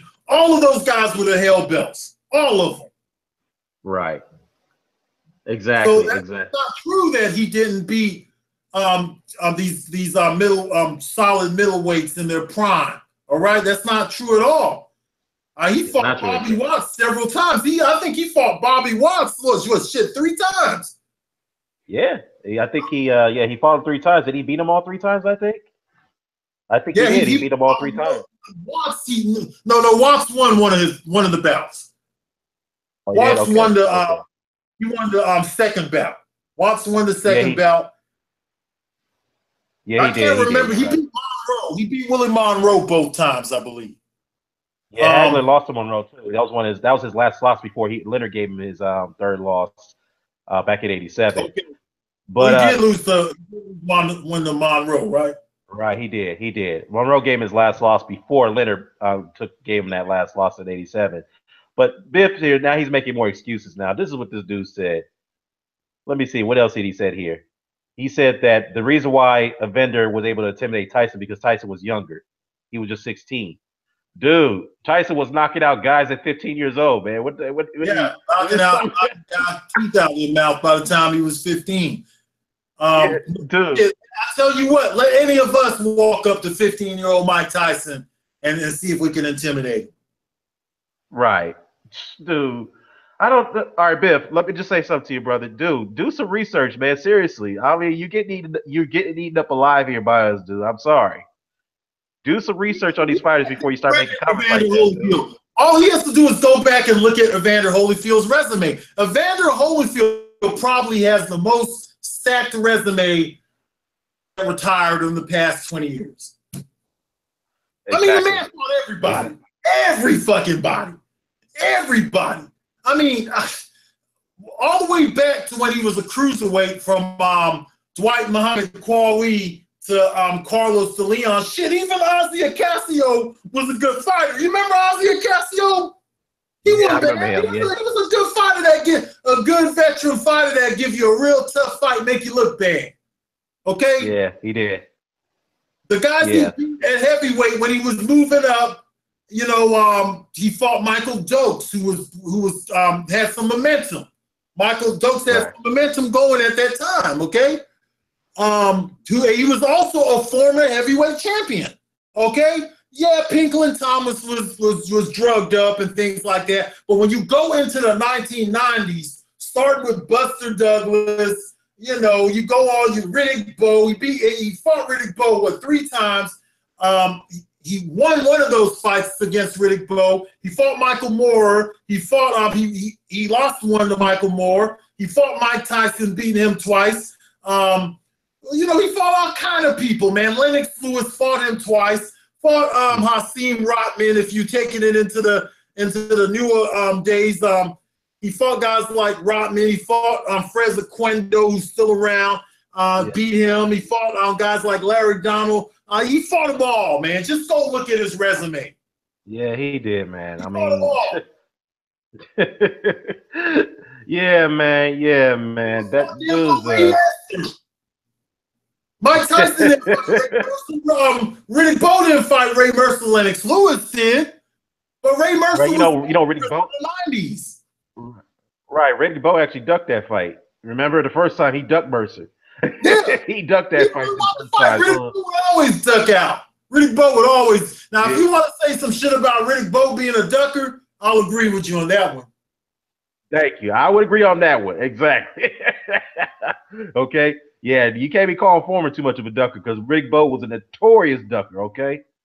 This dude was notorious for ducking fights. All right. That's I know we can talk about Riddick Bowe all day, all day, man. But that's the truth, and I like Riddick Bowe, but that's a fact. All right. Let me go back to the college. He just didn't like the train, man. Riddick Bowe didn't like the train, dude. It's like, you know, that man was always at the buffet line and shit, man, because he started looking out of shape in his prime. He was in his 20s when he started coming in there with the gut hanging over his pants. I mean, he never had a Mr. Olympia body like Holyfield, but we all know in boxing that don't mean shit. But Riddick Bowe just took it to another level. He'll come totally out of shape. Right. Exactly. You know what? This is an interesting question by Dick J right here. He said here, this is an interesting question. He said that I think that Joe Frazier would have gave Evander Holyfield hell. Why? Because he was basically a better version of Burt Cooper, and Burt Cooper almost knocked out Evander Holyfield. What do you think about that? I don't know if I would agree with that. Now, we do know that Burt Cooper was known as smoking Burt Cooper, because at one time Joe Frazier did work with Burt Cooper. In fact, I believe during the time period when Burt Cooper took the L to Carl the Truth Williams, I do believe that Joe Frazier was working with him at the time. Do you remember that, Dan the Man? Yeah, I think he was working. Yeah, I think he was trained by Joe Frazier at that time, so that's the reason why he had the same alias as Joe Frazier. But see, the difference with Burt Cooper, number one, they fought similar styles because he was trained by him. But Burt Cooper was a bigger heavyweight than Holyfield. Now, could have Burt Cooper beat Joe Frazier? I don't know. Burt Cooper maybe could have been a good fight for Joe Frazier. He was definitely bigger than Joe Frazier. Burt Cooper was almost 6 feet tall. If I'm not mistaken, I think he might have been 6 feet tall. So he was 6 feet, 225 pounds, 230 pounds or some shit. You know what I'm saying? So, yeah, it's a different fight, man. I wouldn't use that as an example just because they had the same alias and they and he fought and Joe Frazier showed him some of his tricks in the gym. And, you know, each fighter presents a different they're different for each fighter, if you know what I'm saying, Dan. You know, each fighter presents something different for each fighter. Right. Yeah, that's a good point, man. Definitely. Would have been all right for Holyfield, but he's just even though Holyfield is a smaller heavyweight, the small heavyweight was called big in the 1970s. I'm gonna tell you why. Because the George Foreman that fought Ali was the size of Evander Holyfield, only weighed 220, 225. And he was known as Big George Foreman. Okay? And this is in the early 70s. All right? So a guy, Burt Cooper's size in the early 70s would have been known as somebody as a big heavyweight back then. Right. So it might have presented something different. Joe Frazier might have been too small for Holyfield, who was a bigger fighter, even though he was a small heavyweight. When you got to the 1990s, if you put Holyfield into 1971, they wouldn't have been saying that. Yeah, that's a good point though, because it's also point to take into account. We could go back a little further. You know, the heavyweights that fought in the 50s and 60s, like Marciano and Ezra Charles, those guys. Floyd Patterson, all those guys. Those guys today would be considered either super middleweights or light heavyweights of today's standards because they were not very big guys. No. They were very small guys. So they were small guys. There was a couple of standouts. So Cleveland Williams would probably be about the biggest standout of that time period. Yeah, him. Sonny Liston was very big too. So Sonny Liston, Cleveland Williams, and Sonny Liston were the two biggest heavyweights of that time period. And they fought. Oh, absolutely, absolutely. Yep, that's true. Hey, Mr. Boxer today has an interesting question, man. I think this is a good question too. He said, "What do you guys think about Teofilo Stevenson and Felix Savon? Remember those Cuban amateurs? How do you think they would have done in the pros?" Felix Stevenson, What do we think in regards to what? How they would have done as heavyweights or against each other? Well, in the pros, that's heavyweights. How do you think they would have matched up? Like Stevenson's time, you had Ali, you had Frazier, you had Corey, you had Chavallo, you had Benavidez, Oscar Benavidez, Jimmy Ellis, Jimmy Young, Ron Lyle, Eric Schaefer, George Foreman, you name it. And how do you think you would have done against those guys? Stevenson fought all the way through the 1980s because, he actually fought Terrell Biggs a couple of times, if I'm not mistaken. Terrell Biggs actually did defeat him. Didn't he defeat Terrell Biggs in the amateur circuit? Yeah, he defeated once, and I think, he also beat John Tate too. So he beat him as well. So those are probably some of the notable wins. He would have been in his prime in the 70s, and that was a tough era. I think he could have beat some of them. The fight that I really would have liked to see was Stevenson versus Ali, but Ali was a little bit older than him and a little past his prime. I don't know. Yeah, that's a big if. Maybe against Larry Holmes, maybe. Yeah, I don't think he could have beat Larry Holmes, though. I don't think he could beat Holmes. Right. Yeah. I mean, Stevenson was a very good amateur, very, very skillful guy, but but again, you're talking about the 70s heavyweights. They were killers back then. I would have put him near Ron Lyle. I would have put him near Ernest Shavers. Jimmy Young might have been a problem for him. There's a lot of fighters. Ken Norton. it might have been a problem because Ken Norton did good against the fighters who didn't punch hard. If they didn't punch, right, they couldn't keep Ken Norton off of him. that's true. Absolutely, absolutely. But as far as Felix Savant's concerned, we all know about him. He beat a lot of pros like Shannon Briggs. He knocked him out in the amateurs, and I think he also knocked out. Who else did Felix Savant knocked out in the amateurs? I know he fought. He fought Shannon Briggs. Michael Bennett and Solon Abragimov. I think he also. Who else he fought? Did he fight Abragimov? Yeah, he beat him. Michael Bennett. That's the guy who knocked out Tommy Morrison, right? Yeah, Michael Bent. Yeah, Michael Bent. Yeah. Michael Bent. Yeah, he knocked out. That's the Tommy Morrison guy, right? Yeah, that's the one knocked out Tommy Morrison. Tommy Morrison. Yeah, Michael Bent was the guy that did it. Herbie Hyde. He fought Herbie Hyde. Okay, I know who you're talking about. I don't really know, man. I think that these fighters would have had to had. I don't think either one of them was better than was the best. I'll put it that way. Right. There was somebody who could beat them out there. Right. There was someone out there who could beat them. Like if we would have put Ortiz back in them time periods, we wouldn't have got to see them guys fight either, though. Yeah. So if the politics was the same, back in the day, the Cold War, during that, well, but we would have been asking the same thing. Right, because you got the embargo that's been going on in Cuba for many decades, so that's another thing too. So that is part of the Cold War situation. Yes. Yeah, but Savant also knocked out David too in the amateurs too. Shout out to Mr. Boxing. Wow. Yeah. But they offered him a lot of money. Don King offered Savant a lot of money to turn pro to fight Mike Tyson his first fight, but he turned it down. I think he turned it down like 2 or 3 times. Isn't that right, Mr. Boxing Today? Did Savant turn that down like 3 times to fight Tyson? 2 or 3 times? I'm learning something here. Yeah, because I know he was offered to fight Tyson. I know there was one offer he had. It was a lot of money. I think he was offered $20 million or $15 million to take the Tyson fight. It was first time as a pro, and he still turned it down. Oh wow! So, yeah. So they say that he was offered the money to fight Tyson. Yeah, but he just didn't want to. Yeah, he didn't want to do it. I don't know why. I mean, that would have been a good fight. That would have been a very good fight.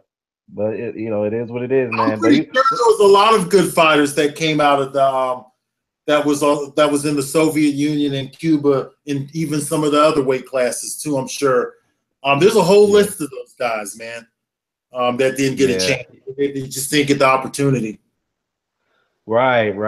But I think honestly, Felix Savant, if he did turn pro, I think he could have been one of the greatest heavyweights of all time. I think he could have done it, but he just chose not to do it. He felt comfortable in the amateur ranks. He succeeded there. You probably, if anyone talk about one of the greatest amateurs of all time, Felix Savant should be considered that, and nobody talks about him because people talk about Lomachenko, they talk about Golovkin, those guys, great amateurs, but why is Felix Savant not included in that conversation? I get it. We both know why. It's because they don't know who he is. They just don't know about it. Right.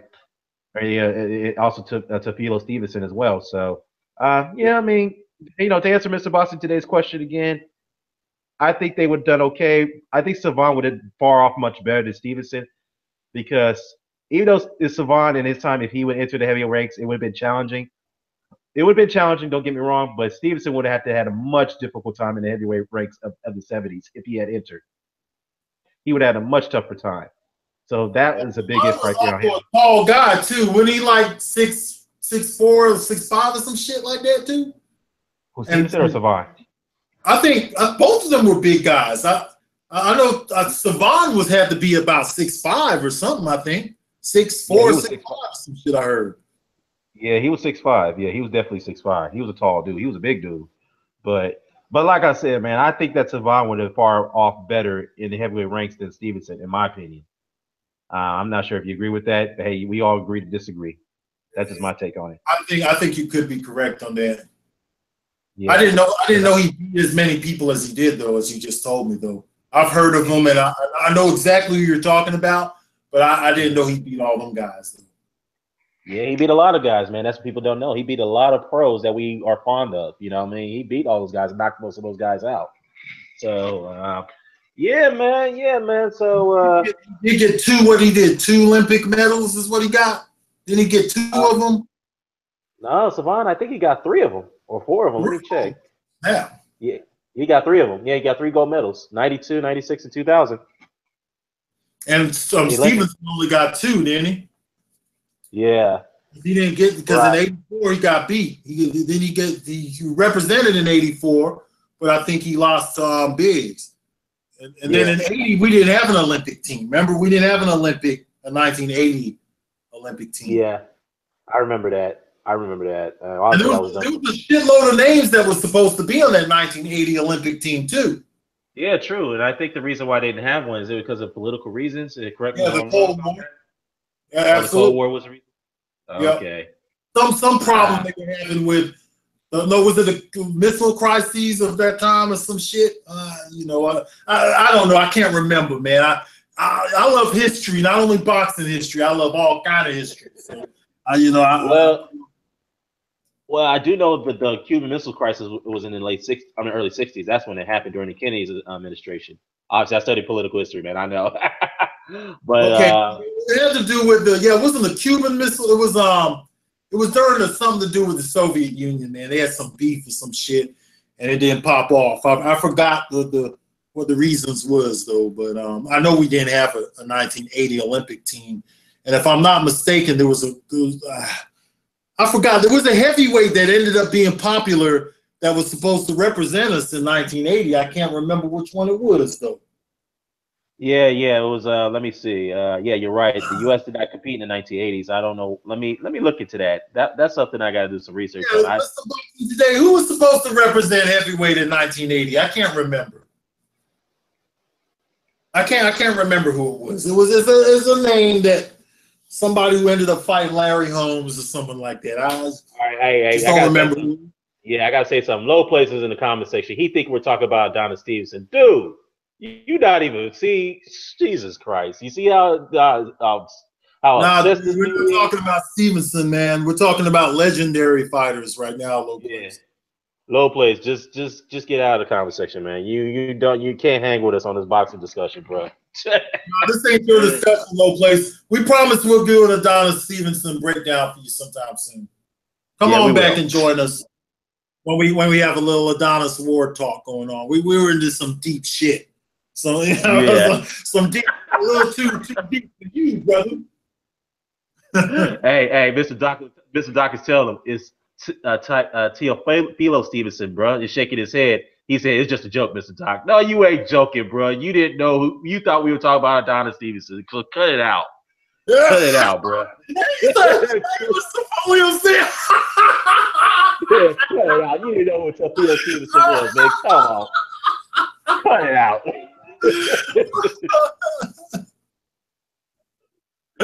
Cut it out, bro. Oh, hey, Jesus Christ. We gotta get me, you, and Mr. Boxing today one day, man. We definitely gotta do that, man. That would be awesome. Man. Yeah, I will. You know what, dude? I actually want Mr. Boxing today in the hangout, man. We could definitely you and I. It was Dokes. He said it was Dokes or Page, but you know what? Now that you said that, Mr. Boxing today, it was Michael Dokes. I remember now. It was Michael Dokes was supposed to be the representative. Maybe one of them for a suit, but Page would have been around at the same time. But I know Dokes was supposed to be on that Olympic lineup of 1980. Yeah. Oh, okay. So Dokes was supposed to be on that Olympic team. Craig Page, yes. Huh? Oh, okay. Yes. Yeah. You know what? I got to do some research on that. I knew there was no U.S. representing the 1980 Olympics during the boxing Summer Olympics for boxing. I have to look at some further reason why they didn't do it, but I definitely got to go back into check that out. So obviously it had to be something to do political. I do know that, but I got to look at the parameters behind that. But yeah, let's definitely do that, man. All right, Low Place. He said, clowns tell me I don't know who Savon or Stevenson is. It's childish. Bruh, you can't even tell us who Savon's greatest wins were at amateur level ranks, bruh. So cut it out. You didn't know who they are, man. I couldn't say it, so I know he can't. If I can remember. He definitely can't. So, one thing about low place though, he like to argue a lot, knowing it. But yeah, man, I don't got no issue with him though. Yeah. I really don't. I don't got no issue with him. No, I mean, sometimes I have no issue with him, but sometimes I do. When he comes off disrespecting me like he did this morning, man, I'm like, I didn't hear that yet. I didn't hear what he said yet, though, Dan. Yeah, you listen to that video. Yeah, it's all good, man. But like I said, I'm not gonna let that ruin my day. But still, and Mr. Boxer today said here that Mr. Are you there, man? Dokes did give Ali some sparring in the late 70s. Actually, there's some video footage of Michael Dokes and Ali sparring. Oh yeah, I took a look at that. Yeah, there is. It's out there. It's I believe it's on YouTube, man. When one of Ali's camps, he's sparring Michael Dokes, and they specifically name him. He's got the afro and everything. Yeah, before he had that bald-headed braids when he fought Holyfield. Yeah, it was like here you see Ali sparring young fighter Michael Dokes or something. It's on YouTube, Dan. I saw it within the past year. I saw it. Yeah. So I know it's on there. Yeah, you know what thing about Michael Dokes, man? The dude had unbelievable talent, man. I think he could have gone farther, man. But obviously he had some personal issues that kind of like messed up his life, personal life to some degree. He got beat his ass that one night though. What's that, brother? Coetzee, a South African guy. Yeah, Jerry Coetzee. Yeah, he beat Jerry Coetzee. I remember that. Jerry Coetzee was a pretty good fighter. Yeah, I remember. Larry Holmes was supposed to fight him, but for some reason they couldn't even get a TV deal, and there was other demands that could be. Dokes versus Larry Holmes. No, Larry Holmes versus Jerry Coetzee. They were supposed to fight. Yeah. Okay. Yeah, that didn't happen because he couldn't even get a TV deal, and there was some other demands that weren't met either. So that's why that fight got canceled. Well, I didn't know that they negotiated. I had no idea. Yeah, they did, man. But unfortunately. Yeah, I mean, this was like 1981, 82. This is when the IBF was coming into inception. I think it was 82, 83, something around there. And IBF came into the picture, and they awarded Larry Holmes the title because he dropped the WBC, and he was still millennial. So yes. When he was okay, that makes sense. Though it makes sense. It definitely makes sense. Yeah, definitely. That's something I skipped over. So it definitely is. The time period, what you're saying, is definitely right, though. Yeah, exactly. Definitely right here, man. But hey, man, I think I'm gonna go ahead and end this, man. Definitely a damn great conversation, man. It's good to chop it up with you about boxing history. You know what I mean? So, Say Cruz is like, nah. Say Cruz is like, nah. Boxing history is cool. Man, don't leave. Come on, man. We gotta chop it up. We gotta leave, man. Hey, you guys, man, I got a real treat, man. I promise I'm gonna finish this series, okay? The next one I do, I will finish. It's called Sugar Ray Robinson Milestones. I've already started it. I'm gonna go through every opponent of his career. Absolutely. Why not? Yeah, exactly. I'm gonna start with the first 5 or 10, and we're just gonna take it from there. We're gonna identify, and then if it's successful, I'll do Armstrong next, and we'll continue to go on. Right. So, anyways, I'd like to Dan, hey man, thanks a lot, man. It's always an honor and a privilege to speak with you, man. I appreciate your boxing knowledge, man. Oh, thanks, man. Likewise, man. I always learn from you too, man. So, appreciate your boxing knowledge. I appreciate you for coming on. We had an honest discussion about Wilder and his critique, about Tyson's resume and all the heavyweight history, man. It's refreshing, man, because we definitely need to have more conversations like this, man. Yes, Real sir. talk. We definitely got to have these. I want to get Mr. Boxing today on this, you and him on here together next time, so we can all talk. Man, he's great to talk to, man. Me and Mr. Boxing today, I've actually got to talk to him a couple of times, man, and do a few videos with him. Even maybe about 6 or 7 years ago, we did a video, and it was great, man. It was a great discussion on Larry Holmes and the heavyweights, and man, I thank you guys, man. You, Mr. Boxing Today, Boxing Librarian, Boxing Beats and Rhymes, anyone who appreciates the history like us, man. I'm always appreciated, man. Always appreciated.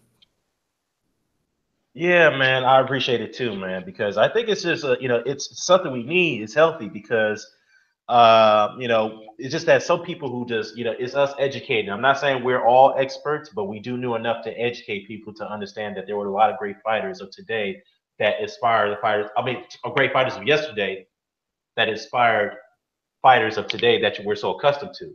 So that's why Yeah. we always implore you to go back and look at those guys and what they did. Look at their record, look who they fought, and look at the titles they won, the number of title fights they've had, and the Hall of Famers they've beaten. So They gotta appreciate have their each history, other, man. man. And they need us, man. What's up, brother? They need guys like me and Oh you, yeah. man. Mr. Oh Doc, yeah, man. absolutely. Thanks a lot, Mr. Doc. B Marsh, man. I see you, bro. Mr. Doc and B Marsh you'll see these guys around hangouts. They know their boxing very well. I've seen them on Boxing Beats and Rhymes platform before, both of them. Make sure you guys check these guys out. Sant Cruzin, I actually found out the other day that Dan the Man, Sant Cruzin actually went and saw Ali fight live when he was Cassius Clay. So that's word? Okay. Cruzin is. Oh, okay. Yeah, that's something new. I did not know that. Say Cruising. Oh man, we definitely got to chat, man. We got to tell me about the Ali stories, man. I'm curious to know. Today, Sant Cruzin, so I'm not. I don't think I'm up there with you if you went and saw Cassius Clay, but I'm getting up there. Yes, definitely. But anyhow, I gotta give a shout out to everybody in the comment section. This about today. Mr. Doc say Cruising. B Marsh as always. 122-4529. Peanut butters and crackers. Shout out to you. Yeah, Champ Ross. I mean, right. Big Justice, man. Damn, a lot of guys in here, man. Damn, we just lit up the comment section, brother. But anyways. Yeah, brother. Yeah, absolutely. So, anyways, y'all, we out. Y'all know where to find Blood, and y'all know where to find me. So we are out.